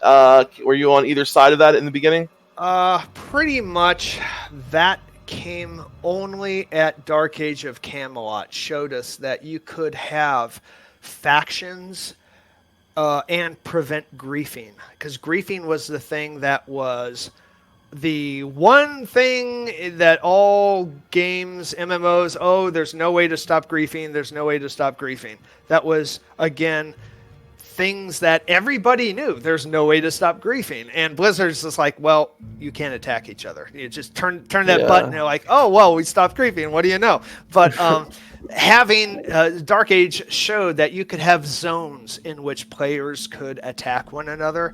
And there was so many discussions on how to prevent players from camping, the entrance of getting into that zone, and just so many considerations to stop griefing when you allow it. But yeah, that wasn't originally part of the plan. I was fine with it. I think I played Dark Age of Camelot, so to me it was obvious. But the EverQuest, the old guards who played EverQuest, they were like, look, you're gonna...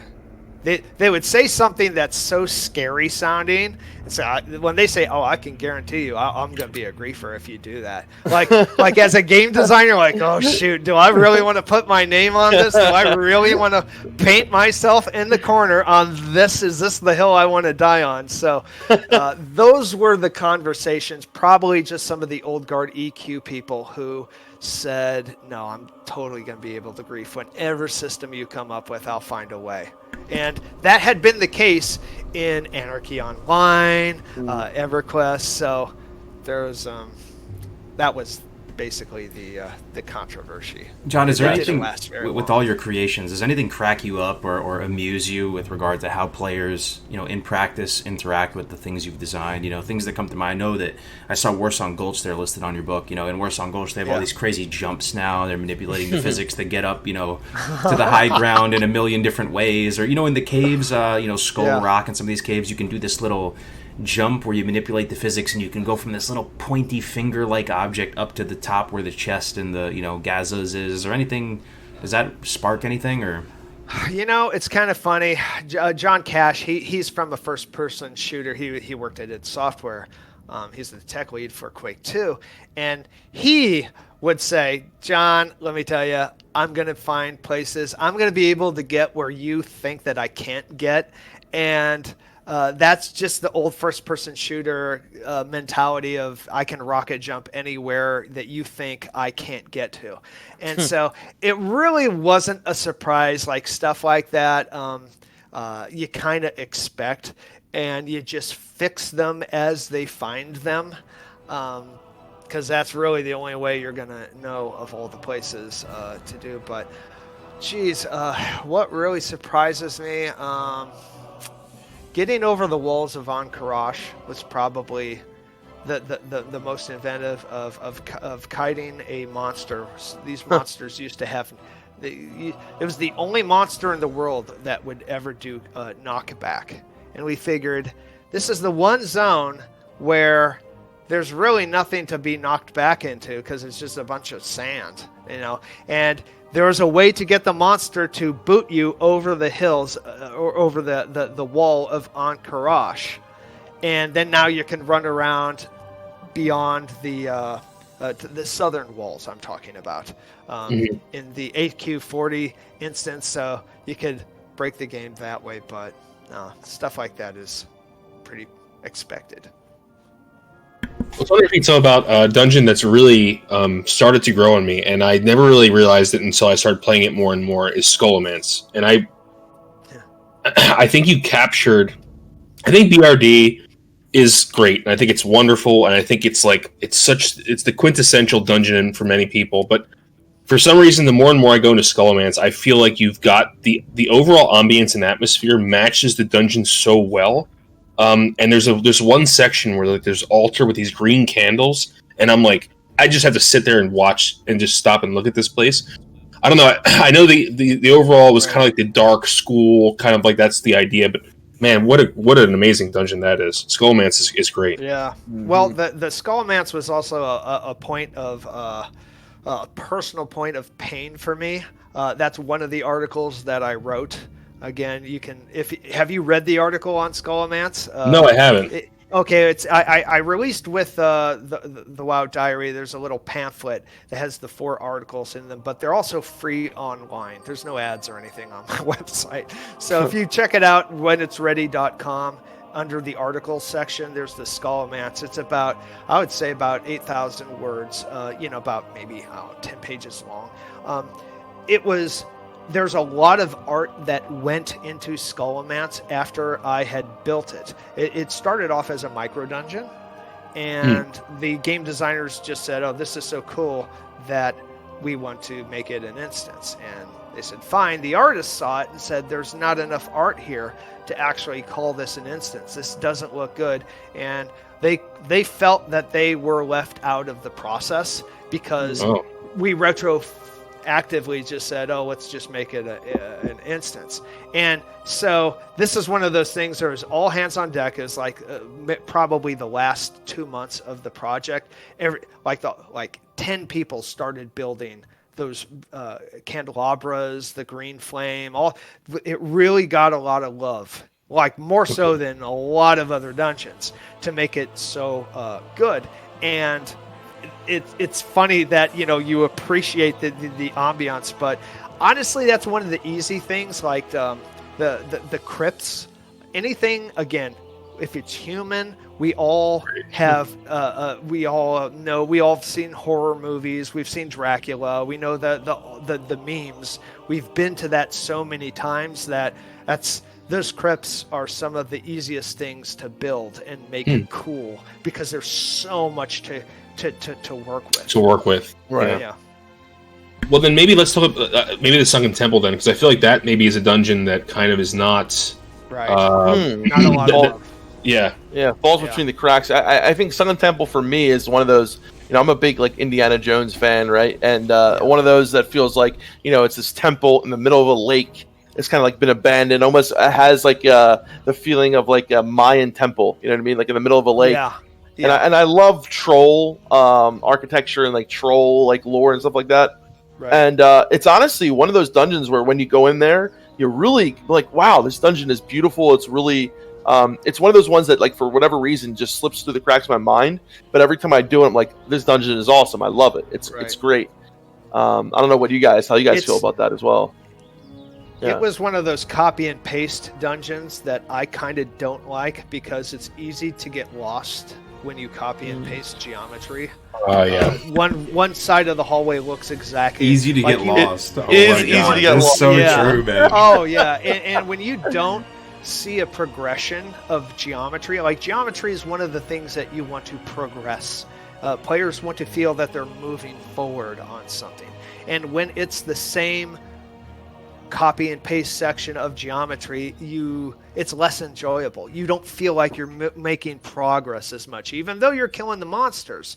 There's just something in the environment that just, because there's not a fundamental change. Now, once you get into the center and kill it all, kill the final boss, then it's all good. But it's that's not one of my favorite dungeons, but I didn't build it. So if you could go back in time to vanilla, like just go back and knowing everything you know about the game now, would there be any dungeons you would have done differently? Anything that you wish you could have done, or maybe wish you didn't do at all? Yeah. Let's see. Well, on Crush, definitely I just throw it away and start over. I think then it would be much cooler. Because again, you talk about copy and pasting. That dungeon doesn't change. Like, you see a lot of the same hallway over and over. And even though I tweaked and made this hallway different from the next, it's just too much of the same. There was a lot of times where the art team just was sick of making textures for Ankarash because it just wasn't very inspiring to work on. If you're an artist and you're painting the side of a hive tunnel, once you've done it once, you don't want to do it again and come up with a different thing. And I would have done fewer hives. I think we did too much hives outside of Silithus. It's too much of the same type of geometry. Definitely make the Wailing Caverns smaller, but the maze section was our experiment to whether or not do people enjoy mazes. We had no idea until we realized people don't enjoy mazes. So that was the last maze we tried to do for World of Warcraft. And thankfully they got rid of it. And thank God they got rid of it. No, it's a bit double, isn't it?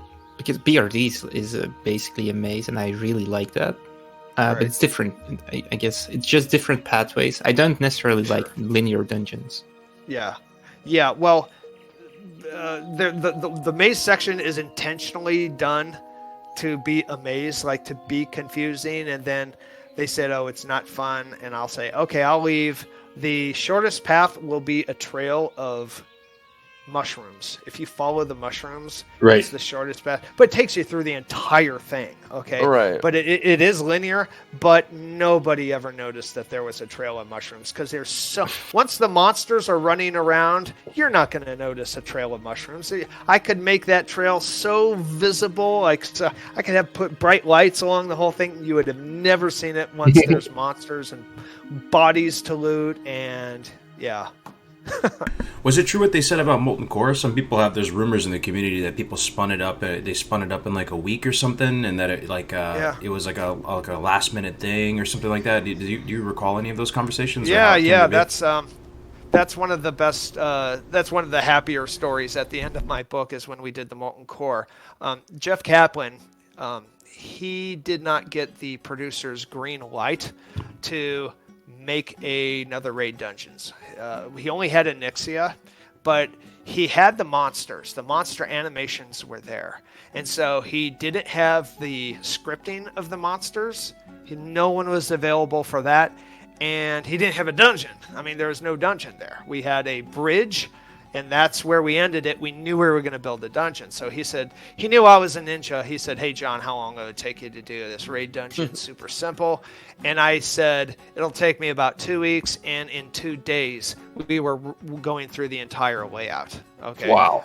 So that's awesome. And again, we're talking geometry that's so low polygon that it's actually, I had most of it done in the first day. Like the second day was just like tweaking some stuff. And again, none of the textures were actually applied to it. We were just looking at the size. So I ninja'd in the dungeon, and Scott Mercer was a Team 1 level scripter. Team 1 they were working on Warcraft 3.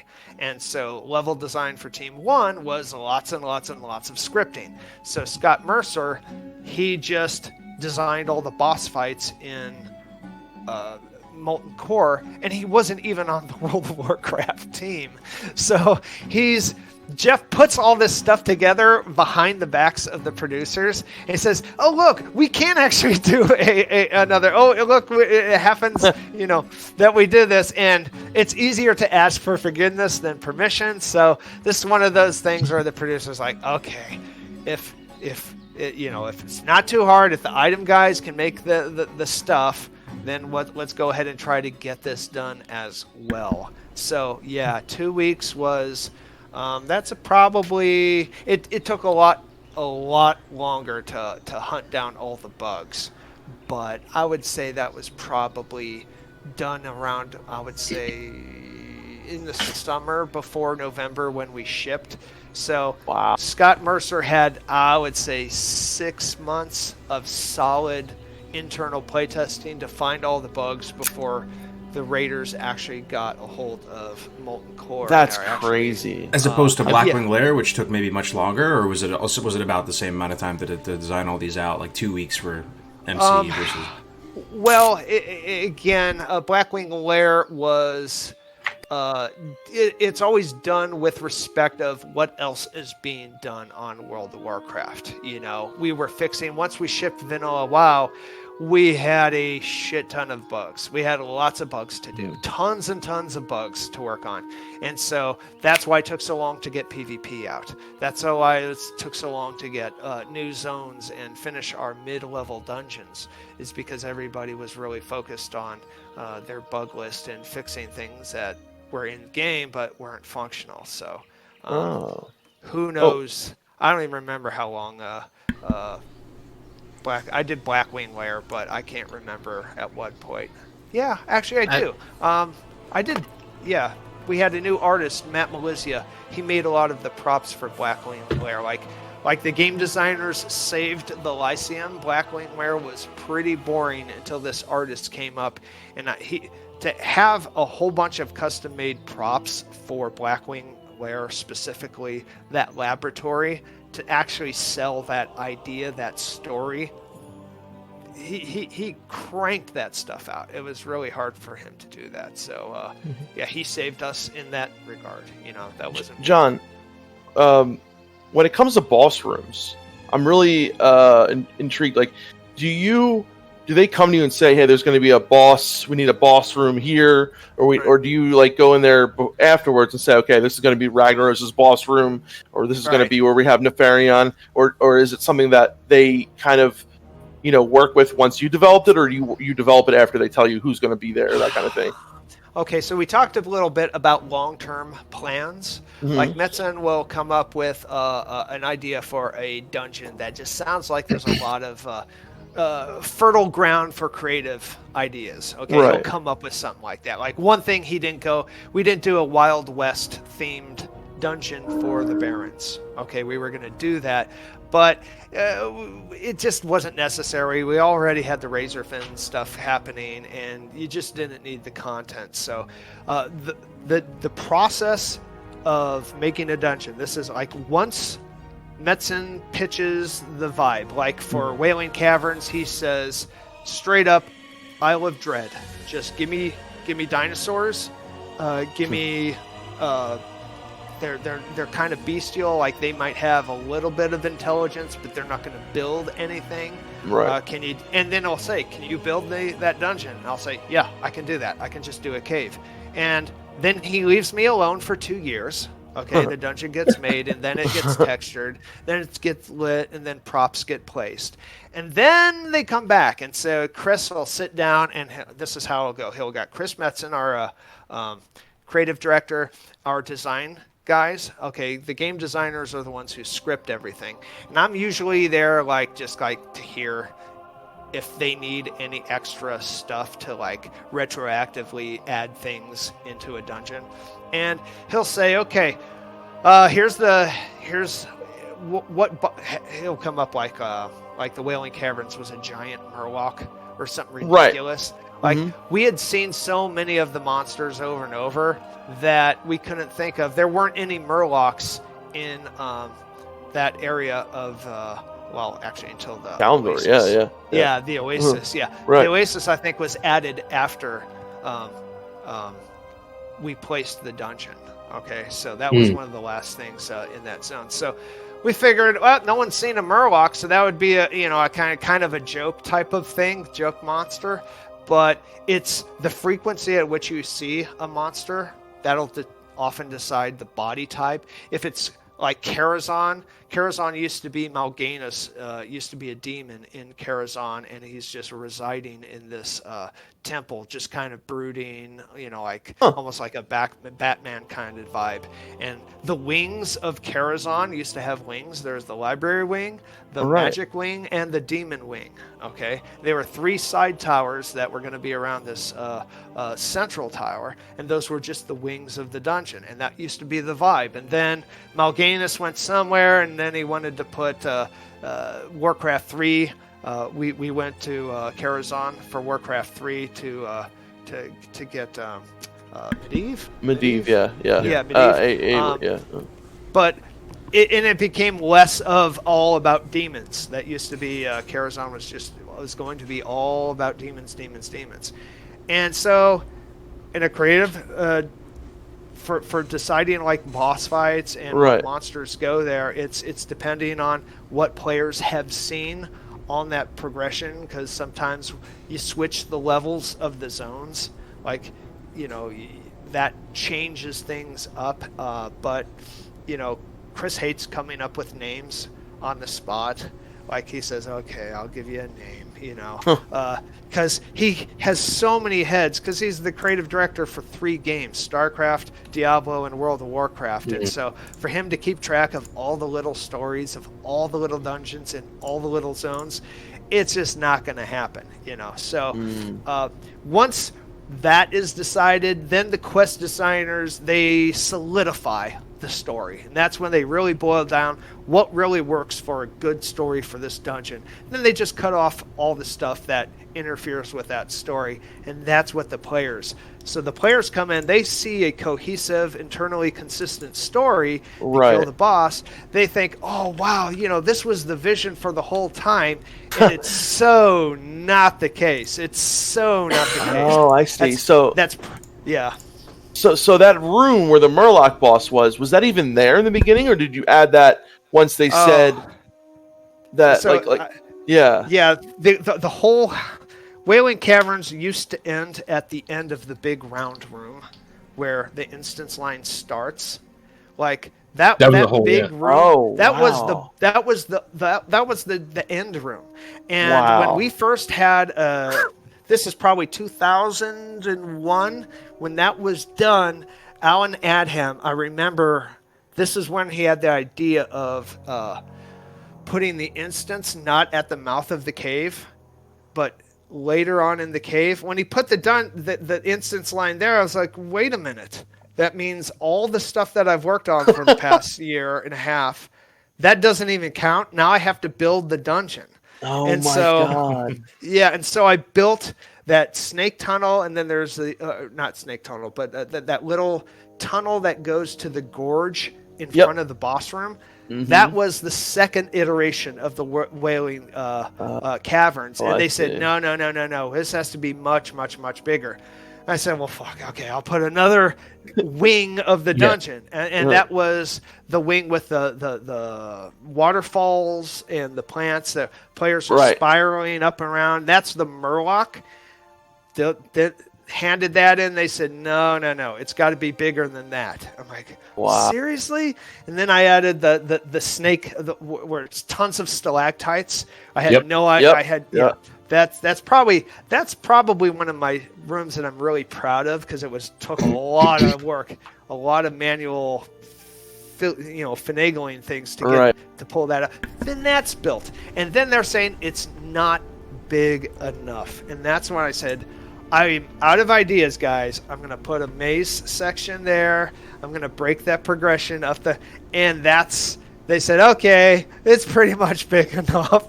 And that's, that's how, and the boss room is like, he's like, the crone on the 13th Warrior, at the end of the 13th Warrior, that crone with all the roots hanging down. Just give me something like that. That was the inspiration for that room. Wow.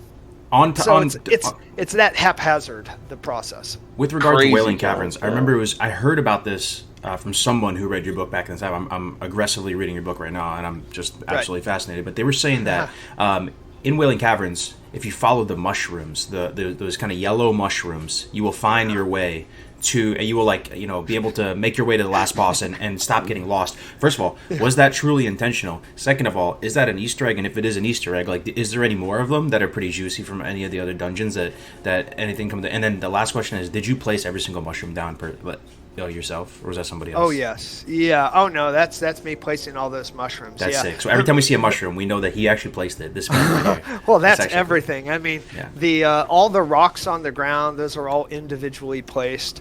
Wow. That's just part of the gig. I mean, that's actually the fun part, because you can move pretty fast. It looks good, it's textured, everything's lit. It's fun to actually work on that level. But yeah, placing the mushrooms was just a band-aid on trying to get players to navigate the maze, and it's a pretty weak band-aid. It's a band-aid that's been in the dishwasher. You've washed dishes, and the band-aid is you put it back on. It was a pretty weak band-aid, so it's not even intended to be an Easter egg. John the Mushroom King. Yeah. I don't know why I find that so cool. Every time I go Wailing Caverns, after hearing that, I just look for the yellow mushrooms, and I think of you, man. Yeah. Is there anything kind of like that in other dungeons at all, though? Like a Band-Aid or anything? Well, let's see. It's things that don't work. The runes in Molten Core, I knew we had 7 runes that, you know what? They were things that I thought they would integrate into fights. I would put in what is Executus, Major Domo Executus? Mm-hmm. Yep. There's his fight. When you're fighting him, there's this pit, a smoky pit. Mm-hmm. Mm-hmm. I just put that pit there going, I hope the game designers come up with something. Okay. Nice. And Gotcha. and mostly, honestly, that's how I like to design. And a lot of this is a personal perspective on how to make games and how we made games. They don't do stuff usually right now it'll be more top down. They'll hand them a layout, and they'll the game designers will come up with stuff, and then the level designers will then flesh that out. So it's a different process than what they use today. So crazy on how they do that. But yeah, it gives them a lot better idea. You don't make mistakes like the gigantic. It's funny that the Wailing Caverns is so painfully big, but when you also know that, they could have devoted all that time to making other things cool, those are kind of the mistakes that you avoid when you have a top-down development cycle. It's a lot more predictable. Right. And that's just some of the things that, when you have... there's a great book, Out of Control, that talks about this spectrum of having control, high creativity, and control with high predictability, and uncontrolled groups, which have high productivity, but there's lots of mistakes and lots of dead ends. WoW was the latter. We made lots of content that just went nowhere. We made whole zones like the Emerald Dream was just a disaster over and over again. It was this high concept idea that just face planted. It just didn't. It was just weird. Weird. It's crazy though, because you're saying that, and I'm listening to obviously there was a lot of stuff that didn't make it in the game, right? But right. If I were to have thought, okay, how is BWL made? To me, in my mind, it'd be someone said, "Hey, John, this first room we're gonna have Razor Gore, then we're gonna have Vale in the second room, and then we're gonna have this awesome balcony where Nefarian's gonna be." That's in my mind how it would make sense to develop. But to hear it was more of the opposite, where you develop these things and then you guys work together, and then that just boggles my mind in a way. And the reason. Yeah. The reason why that doesn't work, I'll riff on that idea. If we had that type of granularity, if they said, "Oh, we'll do Razor Gore here and we'll do this and there," then the problem with that is 2 years later, I would be done with the dungeon. Like, and not with me being done. Like, I could mesh it out in, like, say, a month, but then it has to go onto the queue of when it gets textured. Okay. Right. And right. once it gets textured, then it sits there in the file system until an exterior level designer places the dungeon. Okay, that zone has to actually have been built for you to place it, because you don't want to place all the spawns in there, and because you can't just grab the dungeon and the spawns at once and move it all together. Gotcha. Each object in WoW Edit, because it just didn't have that. You probably can do that today, but back then you didn't have that. So you have a huge lead time, and then when you have 2 years of development, the number of things that change is someone could have done another haunted castle or crypt idea, and suddenly that stuff doesn't even go into the game, you know? Right. So you want to just minimize all your risks, and that's why you kind of don't plan ahead. So sorry. Yeah, I have a very important question for a guildie of mine about Molten Core. He claims since the very first day we were in Molten Core that there is actually a cave near Lucifron that he thinks was supposed to be a shortcut towards Ragnarok's room. Is that true? He's kind of right. At the end of the dogs, okay, I forget what they're called. The lava. The one towards Magmadar, those dogs, or the the dogs. Yeah. It's the first So one it's you Lucy kill. Magmadar, yeah. Yeah. You know who? There was a small tunnel connecting that to who's that big ass beater? Golomag? Golomag, yeah. Mm-hmm. There's a tunnel connecting that, and you can actually see the layout. There's this tiny little tunnel connecting them, and it makes the dungeon longer if we just snip that. That was the only change that Jeff made. He said, and what's funny is at the time, Jeff was a quest designer. You know, he didn't know what he could request or not. He's so apologetic, saying, John, you know, I really liked it, and we're really behind it. And he's going through this whole thing before he gets to the thing that has to change. And I couldn't care less about that stupid little tunnel. Right. You know, it was like the dorkiest. There's no art to it at all. And so I just snipped it, and it makes the whole thing. That was the one change in the Molten Core. So that's so crazy. Guildie will like that. That's awesome, Dunedain. Every new Yeah. member, he's always like, hey, you know, this is the cave where you were supposed to be able to shortcut to another room. That's one. You know, what's Ragnaros? Yeah, Ragnaros's room is the one room I wish I could change. If you want something I really want to change, so I want to make his. No, hold on. You're gonna like it when I say Okay, let's hear it. Yeah. Take the very center of that room, the bottom, and pull it down. So now it's a spiral going down. Okay, so now you can jump from the outer rings to the inner rings, but you can't jump back. Oh, okay. That sounds so cool. Yeah. How freaking cool! And I can't believe that. Like, I was in the center. I'm thinking, well, they have to fight this lava god. I'll just put a spiral. That sounds good. And that's literally, you know, I've got 2 days to build this to show to Jeff. I'm not going to sit here with wait for concept sketches or consult with anyone. I'm just going to riff on something. So I just put a spiral there, but I didn't make it a 3D funnel type of thing. And I think that could have been so freaking cool. You're absolutely right. I could just see the rings up top, like the casters casting down on Ragnaros, and all the melee on the bottom. Yeah. And you don't have to look up to see Ragnaros anymore if you're on the outer ring. He's on eye level. And so, like now we can actually hit guys that are on the outer ring. Oh, man, that would have been so cool. Yeah, that would have been interesting from a game designer, from a game thematic perspective. Yeah.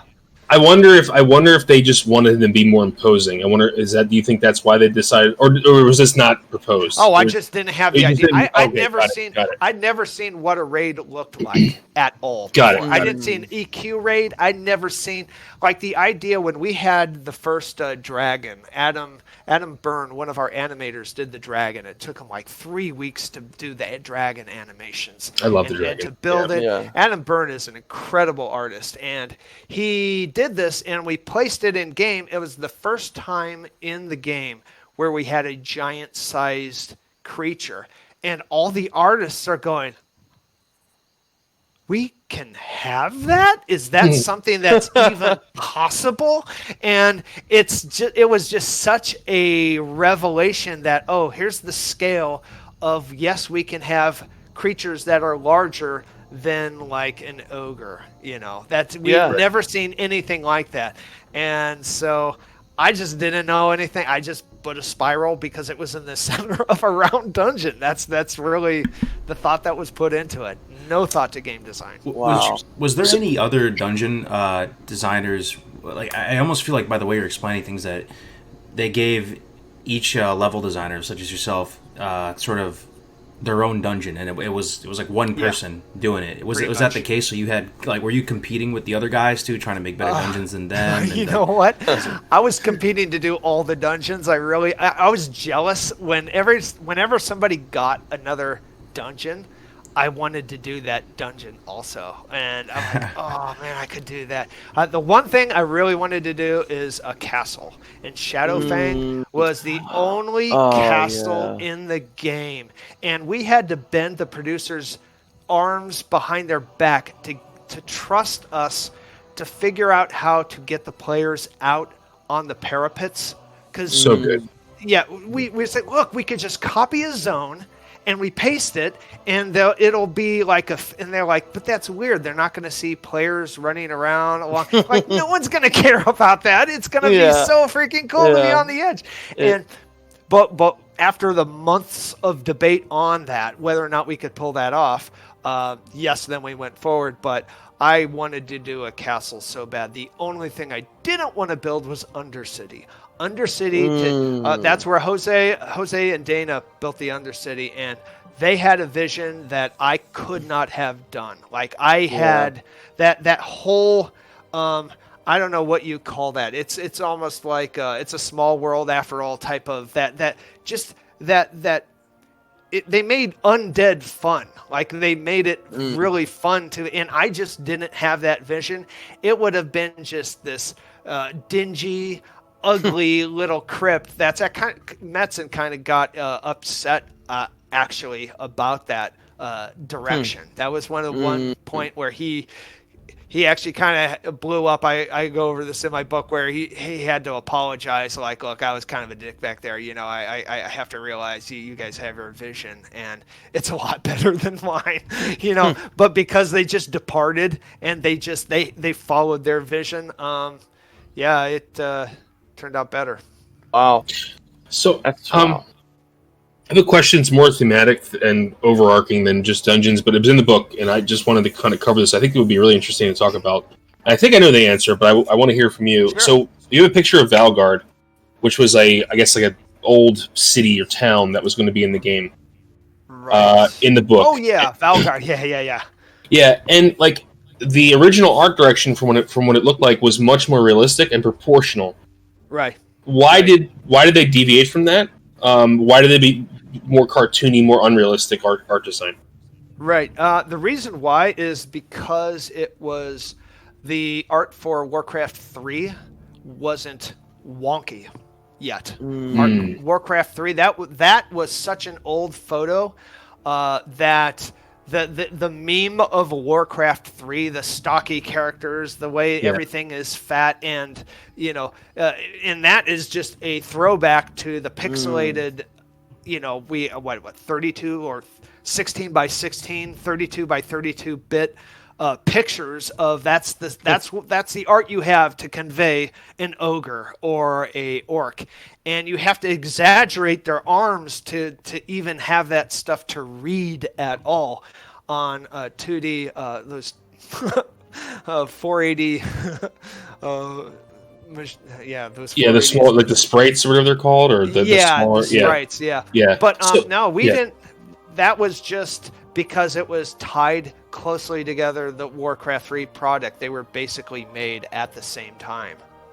Do you think that's kind of lended itself to Classic's like timelessness? Is the fact that it's not realistic, and the fact that it doesn't have proportions that are bounded in reality? I think that kind of makes it more timeless.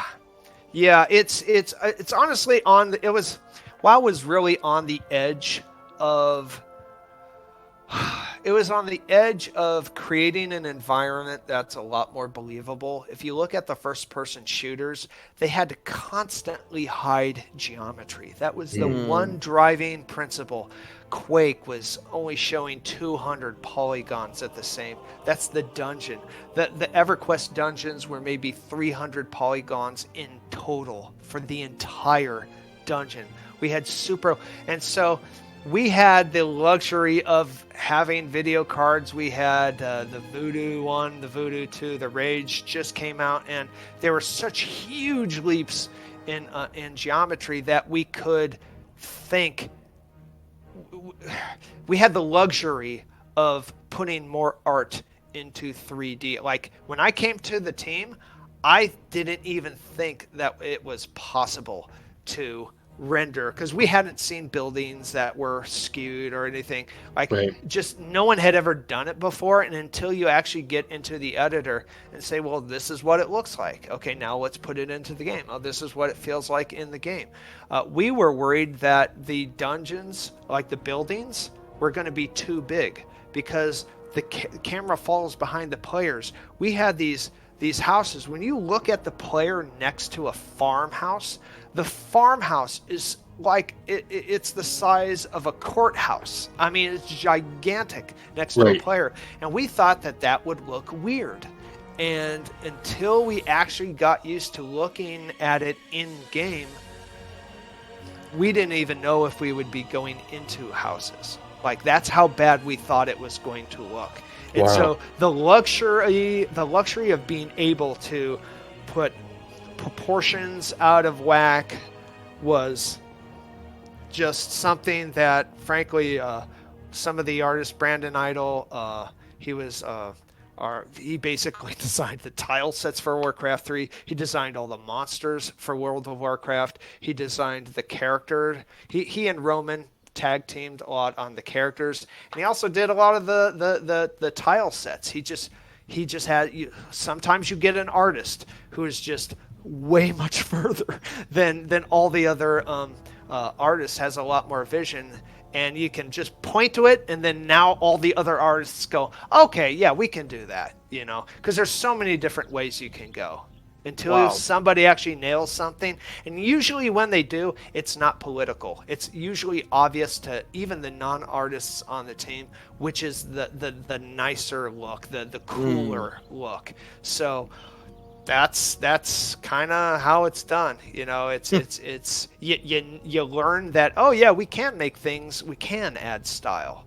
Now, I think it's pulled back away from that style because we have a change of art directors, that it's a lot less, like, you'll see things that are now upright, just having things that are parallel was a no-no in vanilla WoW. Like, you have to, if they're railings on, if you look at railings or anything, they're either skewed, or if it's like a pole, you will flare at the bottom of the pole, so it's more like of a cone.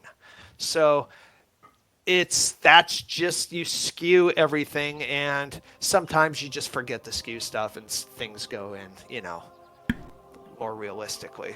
But now, John, you said earlier, obviously you were on the team for quite a while, I believe, until 10 years, right? So and I know you have a lot written down about vanilla, but obviously, with TBC coming out, the hype around all that, I know you did a lot in TBC as well. You obviously, you created Karazhan, which was originally supposed to be in vanilla, but ended up being in TBC, the crypts and all that. Now, I remember last time we talked, I'm trying to remember what dungeons and raids that you had a part of in TBC. I think you said Auchindoun was one of them, right? No. No? I actually was busy doing, PvP. We did, I honestly, Burning Crusade, I missed most of it. I was I was the only one who was left on the original team. Everyone else had left, and so I was the only one technically capable of fixing a lot of the bugs with, all of the dungeons and all of the buildings in the world. We were ramping up new additions to the dev team and frankly, I said, look, these guys, I've I've had so much creativity that I wanted the other guys to say, look, you guys build dungeons, you guys see what you can do. Because frankly, I was too busy fixing bugs. When I left the WoW team, I'd fixed more bugs than any other dev at Blizzard at the time. Oh my god! Well, thank you for that. Well, Mike Morheim made the joke. Well, he's probably the guy who's caused more bugs than any other developer at the in Blizzard's history. But no, I was fixing the whole departments. So what kind of bugs, like in TVC, like were they? I remember you said something about PvP. Were there a lot of like just like game breaking bugs that were like I was actually building Warsong Gulch, and that that was actually a lot harder. That was based on a Quake 3 map that I did. I wrote an article again. WhenIt'sReady.com. There's an article on Warsong Gulch on how that happened, and that making the orc and the night elf base identical was a lot harder than I thought it was going to be. Because in Quake 3, you just copy the exact same geometry. Right. Warcraft, they're two different styles, but you have the exact same geometry. So it was kind of this weird thing that took longer than it should have. But honestly, it was dumb stuff. It was texture seams on all the dungeons. Anything with, basically all the bugs for the department. That was what I was doing mostly. And I think was... Next Ramus, was that the Burning Crusade, or was that that was the end of Vanilla? Yeah. Was that the end of? Oh, okay. I didn't know. It was the last raid in Vanilla. I thought it was Wrath too. Okay, so I worked on that. Dana Jan, who had left after Vanilla WoW, he built the bulk of Nax Ramus. Okay, I took over. I redid one of the wings, and I did like a couple other things. Do you remember which wing it was? It was the A-bomb wing. Okay, there it is. Oh, there nice. it is. When you're in the A-bomb wing, maybe it was the spider wing. Now that I think about it, yeah. No, it was the A-bomb wing. That one wasn't done, and I think I may have redone like a couple Frogger of spider rooms. Yeah, but that was, oh my gosh, yeah. But Dana Jan built that in 2003 or 2004, and when it shipped, I have no idea when it shipped. But sometimes that's like Karazhan. It just took forever. Karazhan was Burning Crusade, wasn't it? Yeah. Yes. Yeah. Or between one of the it existed in Vanilla. It just wasn't rated. Yeah. There's been a lot of questions about the deep run tram, and also people love to get people's thoughts about that crypt behind Karazhan. I know it's not in the dungeon technically, but there's this kind of really macabre, like kind of just terrifying underwater lair of dead people that are kind of like floating. That was my Big Trouble in Little China tribute. I remember that. So you did do that one? That was you?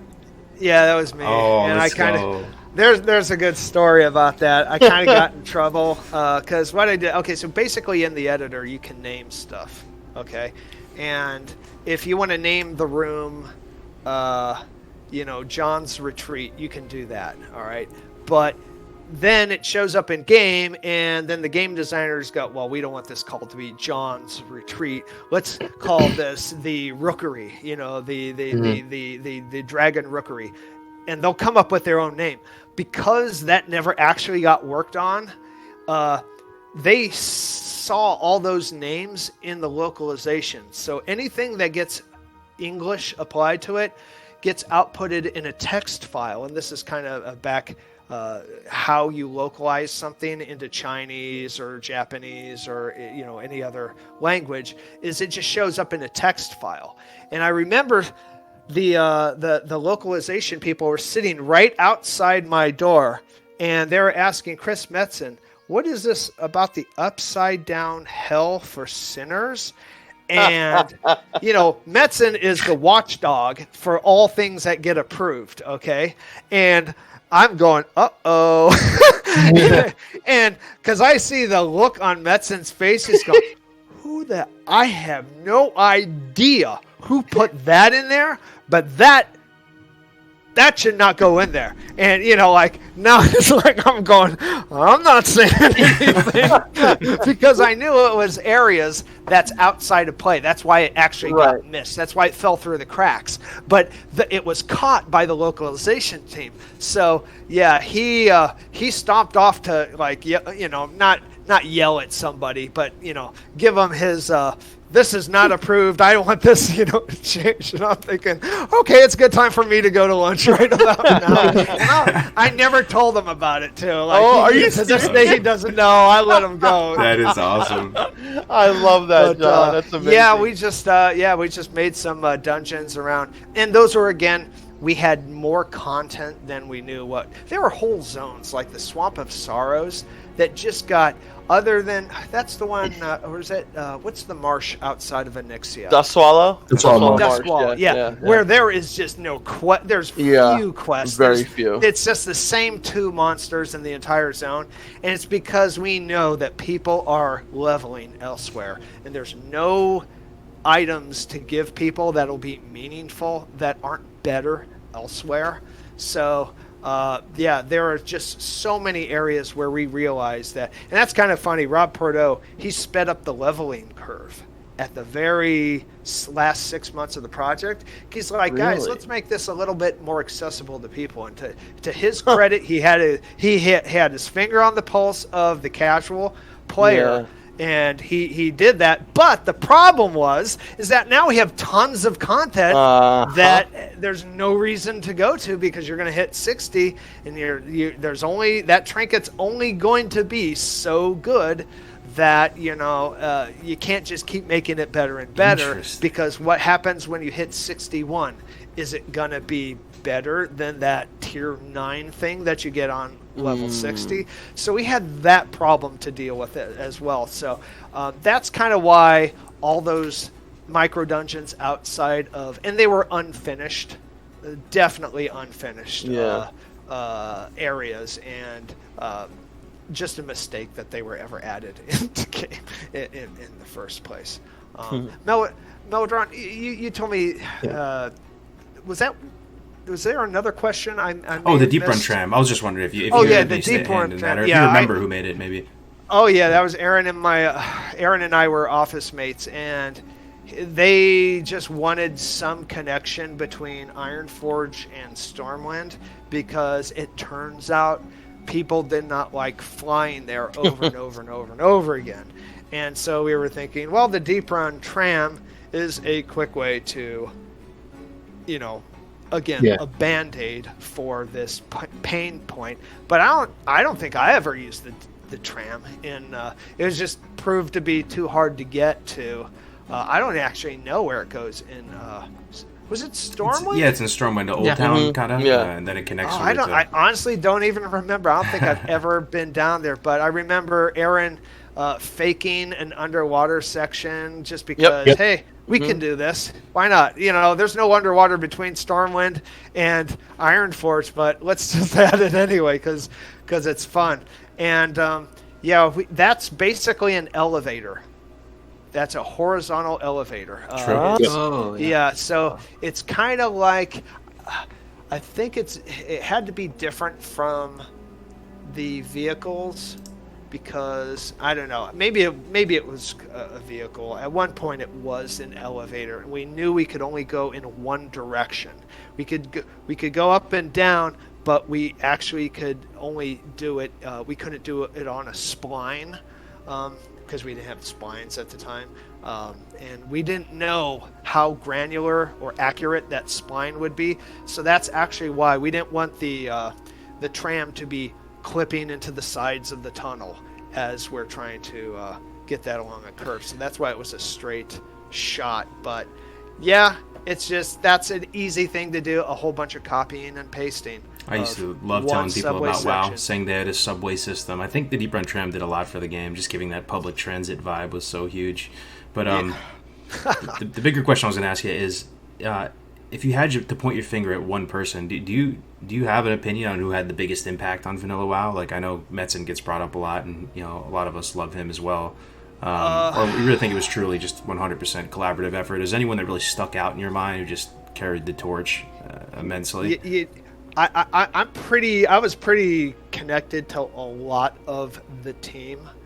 There was a core group of us who had an enormous impact on the team. I was one of them. I will say that probably he doesn't get a lot of credit, but Mark Kern hired probably the very best programming team ever assembled for a computer game. Like literally every single one of those guys would have been a tech lead on another project. They were just the right people to get. And the thing is that it sounds like an easy thing to say, but and John Cash takes a lot of credit for being able to interview. It's hard to hire a programmer because you can't really just look at their code, and you can't really rely on one of your programmers to look at the code unless that programmer is 100% solid, like John Cash.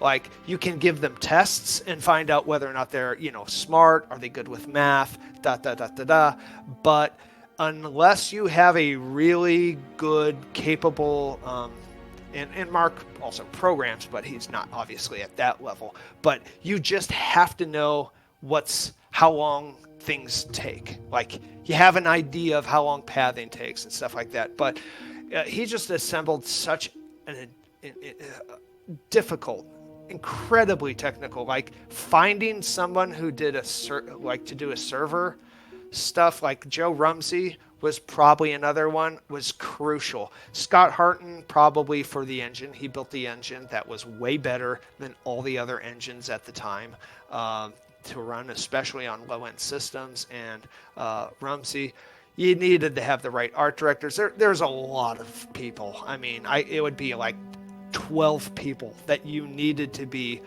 all-time superstars of, the industry to actually work on that. But if I pick one, and Mark's easy because he was also the team lead, so it's easy. I'll take a cop out on that one. Just pick the team lead. I mean, it's amazing. It seems like you guys really assembled the dream team. We heard the same thing coming out of Kevin Jordan weeks ago. It really was. It really was. Yeah. How do you feel being part of that team that made the greatest MMO of all time? Greatest game of all time, honestly. Must be a special feeling. Oh yeah, it's a special feeling, and it's kind of funny. Like, if you ask any level designer what's their favorite dungeon, it's the one that they're working on. And it's special to have worked on World of Warcraft, but once you've done it, you're more enamored with the thing that you're working on right now. Like, you just forget about it. Like, it's and again, I've talked about World of Warcraft at lunchtime for 10 years straight. Like, I've been in the waiters when they're talking about their character. It's just, you've been through, once you've seen that for a while, it kind of gets like, it's just like any other thing. It's like, when I used to work at Taco Bell, it has that same memory. Like, my first job was at Taco Bell. I worked at Taco Bell for a year, and all the memories of working at Taco Bell, I feel the exact same way about working on World of Warcraft. They're fond memories of doing something with a group of people. Maybe we could talk about kind of what else you're up to, John. I mean, like, you're not just, I think, like, you're known for this, right? But you're involved in a lot of different things now. Right. Maybe we could talk about your authorship and what you've been doing with that. Right. So I wrote the WoW Diary because I started. I lost the use. My hands have an issue where I can't do a lot of repetitive stuff, so I can't actually play games anymore. And so I was kind of like, I aged out of the industry. And so I write now. I write at my pace is 5 words per minute is the pace that I write at. But I've been writing a bunch of novels, RPG fiction, and I'm going to have about 3 or 4 books in 2021 that I'm going to be pretty excited that when they come out. The series is called The Book of Dungeons. So it's going to be a story based in a role-playing game of players getting together and it's a futuristic MMO, and they've got to do, I'm not going to spoil it too much, but it's a battle royale type of situation. But it's the story of them playing the game as their characters start from level 1 to level, whatever. And that is actually based on a board game that I've been working on for the past 2 years, steadily, that I think is going to solve a lot of problems with board games that have dungeons in them. I'm like, if you go to Board Game Geek, the number one dungeons are, is it Frosthaven now? Even though that nobody has even played Frosthaven, the desire to play a really tactically challenging boss fight, I think it's out there, but nobody's really nailed it. There's a lot of problems with the current games that are trying to do that, and I think I've solved some of those problems, and I've made it very simple version. Got it playable, and now I'm gonna base that on the book series that I'm making now. So when the books are done, then the game comes out. And whenitsready.com is basically your hub for all this, right? When things get released, that's where you pretty post much, it. Yeah. So whenitsready.com, guys, that's where you want to check out. Make sure you bookmark that page. Yeah. It sounds amazing, man. I can't wait to have a look at your books and the board game. I knew you were working on board game. Right. I personally really like playing those. So I hope if it comes out in Europe, I definitely buy it. Yes. Oh no, it'll be a Kickstarter. The board game will be I think it's going to be pretty cool. I think it's the gist of it is I'm going to make it open license so people can make their own content, and part of it is going to be, because the cool thing is like when I was making dungeons on WoW, the coolest part was the 1 hour concept meeting for scripting the dungeon fights. And just to come up with a dungeon fight, it takes like 5-10 seconds or 10 minutes of spitballing really cool ideas. You get super cool, ideas, and then 6 months later, it's playable. But when you're in a board game environment, you don't have to wait 6 months. You can immediately start playing it. And that's what I want to try to put in the hands of other people and see what they come up with. So. Awesome. Wow. I can't, I gotta say, you guys, and I think, I always say you guys captured like lightning in a bottle, magic in a bottle back then. And I think you guys just have such a creative mind and such an imaginative mind that I'm really interested in seeing what you're going to do with this, John, because, it's, at the end of the day, you, the rest of the guys on the team, created something that was just, I think will go down for a long time. Yeah. Is going to be the best video game that was ever created. And to be able to see something else that one of those minds created too, I think is just an amazing opportunity. So I'm looking forward to that. Yeah. For sure. I'm thinking that maybe we can do a few. On this one. No, we'll make sure we'll help you along the way. Suck. No, I don't. But I was thinking, Kargoz, if we have time, maybe we should do a couple questions from the audience. Sure. Maybe some rapid fire questions. If you guys really try to make them count, guys. There's one question right off the bat. I think probably 4 or 5 people have asked us about this. Does anything come to mind when I say Old Iron Forge? People are wondering why it wasn't included as an area you can go to. Right. Again, just didn't need the content. We had the concept. The stockades were they were okay. We just, again, the leveling curve was so much faster than what we thought it was going to be. We just didn't need these. Now we kind of shipped vanilla without a lot of mid dungeons, middle. Between, I think, the 40s, it was kind of hard to find a dungeon. We just didn't finish them, and we shipped them way later. But, yeah, we just didn't need smaller dungeons. Okay, we have a question from Morgan Freeman. I'm guessing this is not the real Morgan Freeman, John. I don't want to sadden you too much, but I believe what I hear. I believe what I hear. Okay, so Morgan Freeman says, I loved him in 7. Yeah. What are your views on streamers and MMOs? Does it take away from the immersion, or are they perfect games for streaming? MMOs. Yeah. Oh, no. I think streaming's awesome. No, I think it's great. Like, we realized, like, we were super paranoid. That's why we had test servers out there. We tried to do Molten Core, where we weren't going to release anything because we didn't want to spoil any of the secrets. And, once we release it, then the Uber Guild gets it. There's a race. You've literally just dangled the meat out. You've waved the flag, and all of the guilds out there want to be the first to put on the strats online. So nobody wants to figure out the fights. They just want to know how to do it. Figuring out is so painful. But no, it's we realize that there's no joy in hiding things. Like, spoilers are just. It just comes with the territory. Another question is, does John still keep in contact with the original team he worked with? Maybe more specifically Team 2? Or, it seems like you guys are all over the place now. Yeah, mostly on Facebook. Like, from time to time, I've basically heard from over half of them about, stuff like, I'll send a free copy of the book to them, signed it for them, personalized copy. And no, they're we keep in touch. I mean, them, like, I'm in Ohio now, so we're kind of, like, obviously disconnected, but like, as soon as we talk or chat or send messages, it's like we're sitting at the hallway conference table, just waiting for the servers to compile. We're just, talking away like it's just the good old days, like it's 2004. That's awesome. Dave asked a question, and I wanted to kind of expand on it a little bit.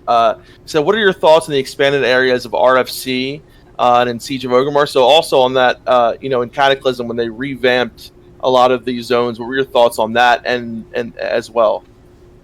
I don't actually know about the expansion in. I was there when they developed. I remember seeing the. I never played through it. I actually stopped playing at Cataclysm. I didn't actually like the black. The color black was something that we kept out of World of Warcraft. A lot of we wanted it to be super colorful. I can see the reason. There was a lot of reasons why to. Throw a lava section in the Barrens and all the other, but it changes the flavor of the zone. And like, once I've fallen in love, once I've bought into the I just don't like seeing it. It's not just changed, but changed in a different, like, conceptually changed. Mm-hmm. Like, it's like, I'm the guy that rubbled out Stormwind, okay? Like, I'm the guy. I am the guy. Wait, you designed Stormwind?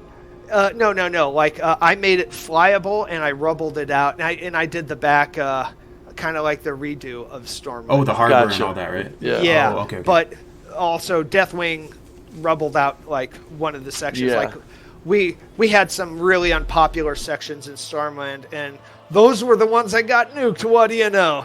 So that's I'm the guy, but like, I just don't like, and I wasn't protesting at the time. At the time while I worked on it, I didn't mind doing it. I thought it was going to be popular, but then when I sat down as a player, I'm like, oh, this stinks. I don't like this. I want Stormwind to be the way it was, and I want the Barrens to be the way it was, and so forth. So, who knew? Like, and I'm sure all the developers had the exact same reaction when they sat down as players. They said, oh, this isn't as good as we thought it was going to be. And that's just, you have to have the freedom to make mistakes sometimes, and sometimes your mistakes, they're going to be public. Sometimes they're so big that they're actually going to be public. Blizzard's usually pretty good at hiding their mistakes. So, and they make a lot of them. That's what that book's about. Right. Another quick question coming out. I don't know if you remember anything with regard to this, but Dakio asks, what was the zone east of Burning Steppes originally planned for in vanilla? East of Burning Steppes. Boy, my geography is not Hold on, that I need to look good. at the map now. We did Maybe I can have pull it up. holes in the map. Like we had Hyjal was going to be a map going to be a zone in shipping vanilla that we just realized no, we don't need to do Hyjal. This is there's a northeast of the Plague Lands. There's a zone. Gosh, I forget what that zone is. That's I think where the Blood Elves are. Oh, Eversong Wood. Eversong. Yeah. So we had all these things like we didn't mind having holes in our map because we knew we're going to have expansions. And rather than making the world just bigger and bigger and bigger, it's kind of good to actually just revisit. And so that way, you see some of the old content and it's not completely fallow for years, gives it new life. So if you're looking at the YouTube stream right now, Kargoz put up a picture, John. It's like this little zone that's kind of in between Badlands, Red Ridge Mountains, and Burning Steppes. It's not Twilight Highlands, right? That's more north, right? So I don't know what that is. That could just be that one of the zones was too big and we just walled it in. And that happens. Yeah, like when we realize that, you can have zones that are just too big, we just say, well, tough, we'll just fill it in with filler. And that's just kind of the way it works. Gotcha. Yeah. Another question was Blackrock Mountain designed to be around PvP? Did you expect it to be a big PvP hotspot? No? Not at all. Okay. I mean, I know you can mind control people into the lava, like that's the big grief move. That's kind of like the fun thing in at least classic WoW. But I didn't think it was. I don't remember it being I played on a PvP server, and I don't think like a couple times it happened, and it was a real mean thing to do. So not a lot of people did it, but. It wasn't it was no South Shore. I mean, it was not Tyron Mill. I mean, that's a PvP zone. Oh yeah, right. They designed that one from the ground up for that. No, it just happened. That just like in Hillsbrad, the Battle of Hillsbrad. It's just spontaneous, and the only reason is because you had graveyards that were very close together. That's the only reason why they did an event for it later, right? But like later see. the team embraces it because it's already become a meme. But that's just totally the players taking control, and that's kind of like having just a rough idea. You kind of outline the ideas because players, they make some decisions that you just got to go along and follow with. We never had plans for an auction house. That was just the players forced that to happen by we can't stop them from having their own private auction houses through apps or the add-ons.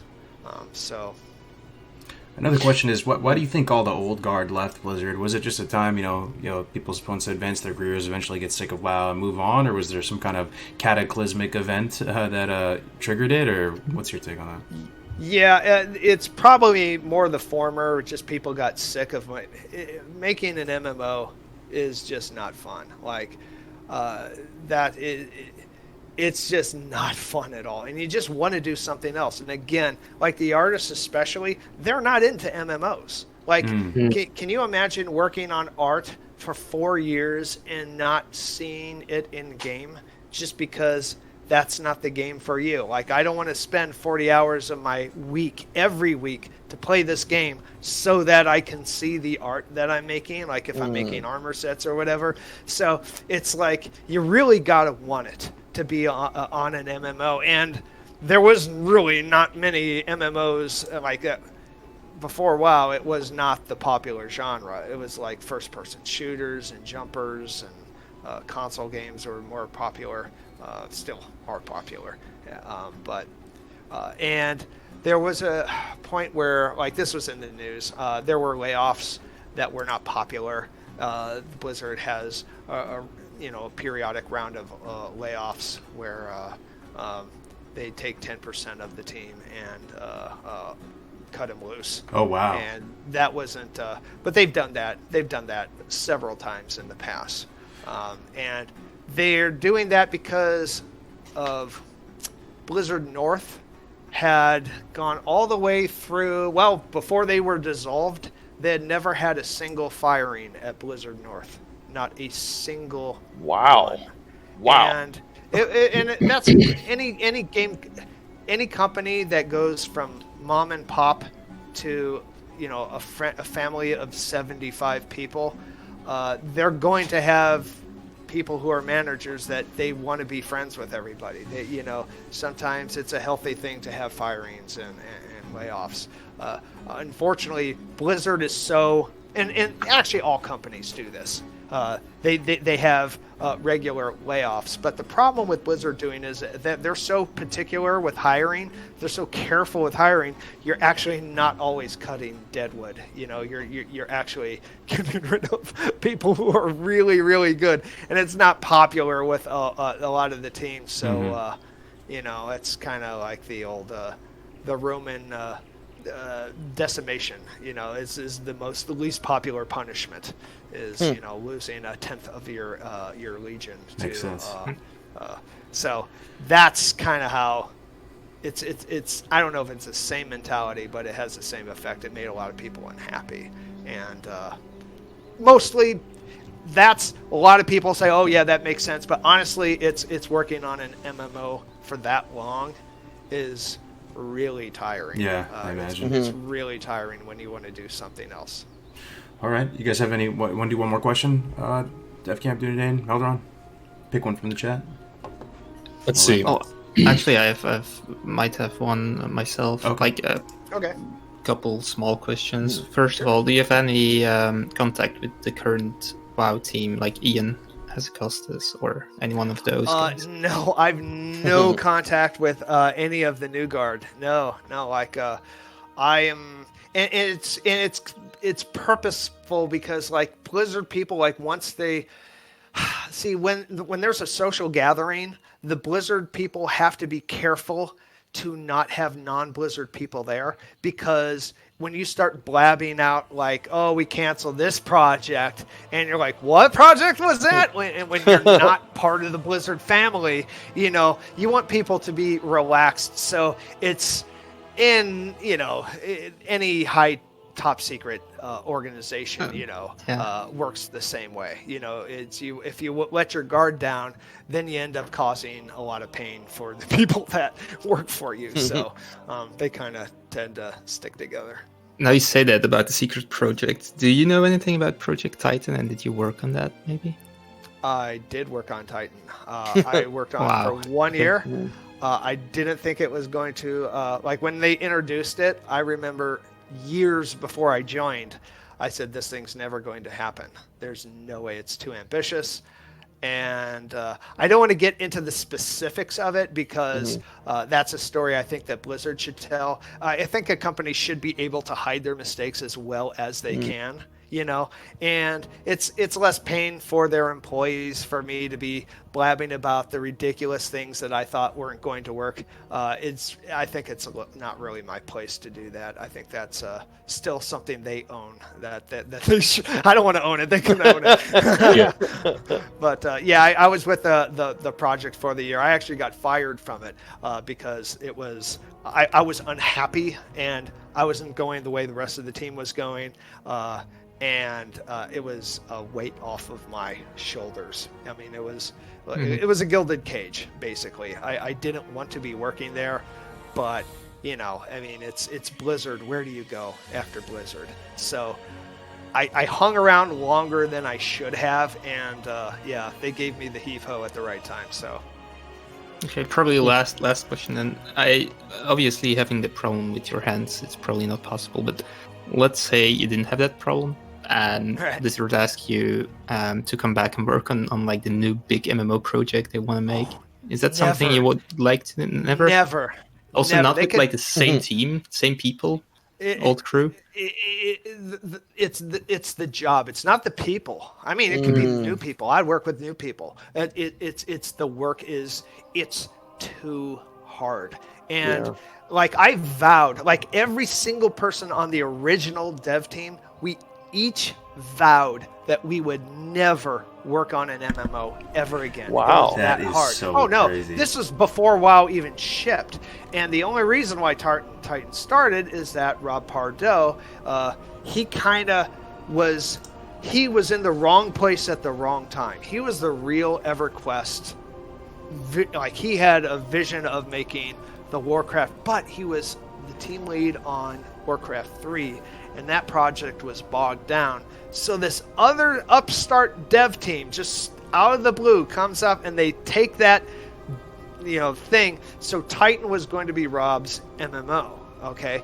And so grudgingly, a few people, like maybe some people had forgotten how hard it was to make an MMO, but I didn't think it was going to work, but I went over anyway, and after the first week I was there, it's like, guys, this ain't going to work. This is and I was not like, I wasn't lifting the team pretty much I was kind of like a downer to work with. But that is incredible. You said everybody was in that MMOs same consensus that you would never work on one again. It's almost like to create something so special, it has to be really painful, to make that to the point where people get traumatized in the process of making it because it's so painful, but it and shortens your lifespan or something. But it just, you create something so special in the as a result.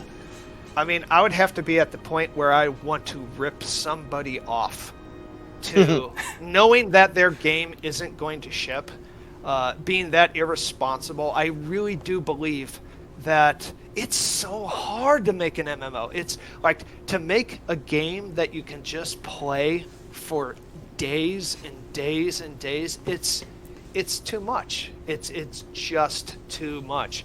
And how are you gonna compete with WoW? Like, that's the first question. That's the first thing. How are you going to even like, even though players, like in content, in flavor, I mean, lore. I mean, I wouldn't want to make a science fiction MMO where you're shooting somebody at a distance. I want to get in close quarters with someone, and this is why Blizzard decided to go with fantasy. Is like, I have to be in close quarters to take a swing at somebody, and there's more flavor seeing their face and hearing them growl and stuff. Like, when they're at a distance, you just don't get that visceral feeling of shooting somebody, right. and spy stuff. It just doesn't have, even the shooters, they just don't have the flavor of fantasy. So it's too hard.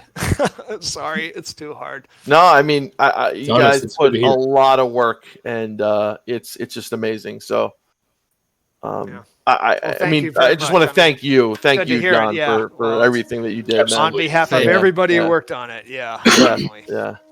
It was a journey that you was a part of your life, and now it's a part of our lives. And I think that's the most important thing, whether you go back or not, or whether you that was a huge chapter of your life. I'd say, when you look at the chapter, the book of your life, that's Right. that's a big chapter, and it's, for us, it's the same because of you. So thank you. Right.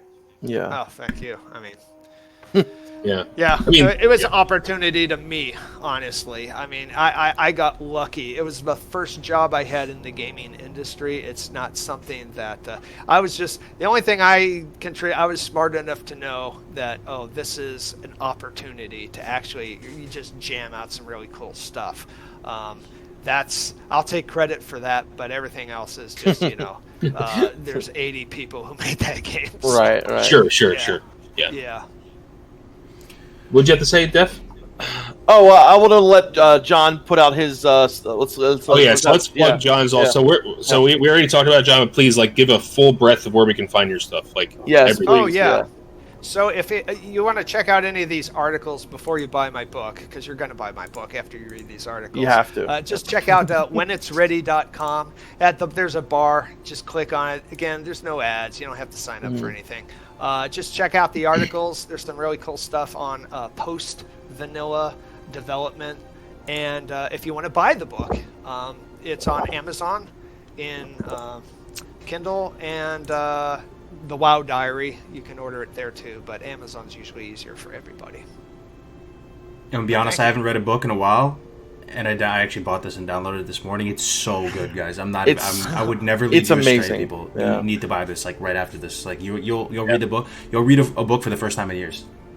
You can buy it on Kindle. You can buy a hard copy. We were lucky enough to get a hard copy. Thank you, John, so much. But even if you're not like a book reader, I gotta say, guys, this is something that if you have any interest in WoW or games, anything, this is like a must read. It's looking into the mind of a classic WoW developer. I mean, it's like there's nothing like it. So. Right. If you're watching this podcast, you obviously spend a lot of time in classic WoW, and then or any WoW, like you owe yourself to read this book. Seriously, more. Yeah. Yeah. But so real quick. Also, I just wanted to apologize. I've been having some technical issues, so my stream has been. I haven't been able to stream like the last couple of days, but going to get it fixed tonight. Hopefully, we have a little bit of an announcement that this Saturday, Josh Corbett from Countdown to Classic is going to be putting together an epic game of Among Us. It'll be Ale. He's in chat right now. Ale, Nano, Will E, North, myself and Melderon, Mad Season, the original WoW developer from Vanilla, Kevin Jordan, Classic WoW senior designer Orlando, and Classic WoW developer Omar Gonzalez are going to be there this Saturday at about 10 p.m. So if you want to come check that out, I'll be putting a link where you can check that out on Saturday. Damn, that's a motley crew right there. Yeah. So, guys, can we get a round of applause for this game? So yeah, go ahead. Sorry. Can we get a round of applause for John, man? Can you follow this man? Twitter too. What's your handle on Twitter, John? Oh, jeez. It's at John. Hold on, I'll tell you. 1 second. Yeah, in the chat, we are going to say. 1 second. So I'll put it in chat. I'll put it at least in YouTube chat. It's John Staats _ WIR. Yeah, JOHNSTAATS _ There it is. For when it's ready. Yeah. There it is. Thanks, Melderon. There it is. Yeah, I mean, pretty much everybody watching this, we spent thousands of hours of our life playing this beautiful game, that they made. Yeah, thanks for playing. For real. I mean, it's brought us all together. Everyone you're looking at right here, man. I struggle to find the words, but thanks again. Right on. That's it for this week's episode, guys. Any final parting words, Melderon, Dunedain? Thank you. That's thank you. Thank you, guys. Thanks for having me. Thank you for coming, man. Really appreciate it. Yeah. No problem. We'll catch you next time, everyone. Be sure to buy that book. Take care. Yes. Buy it. See you guys.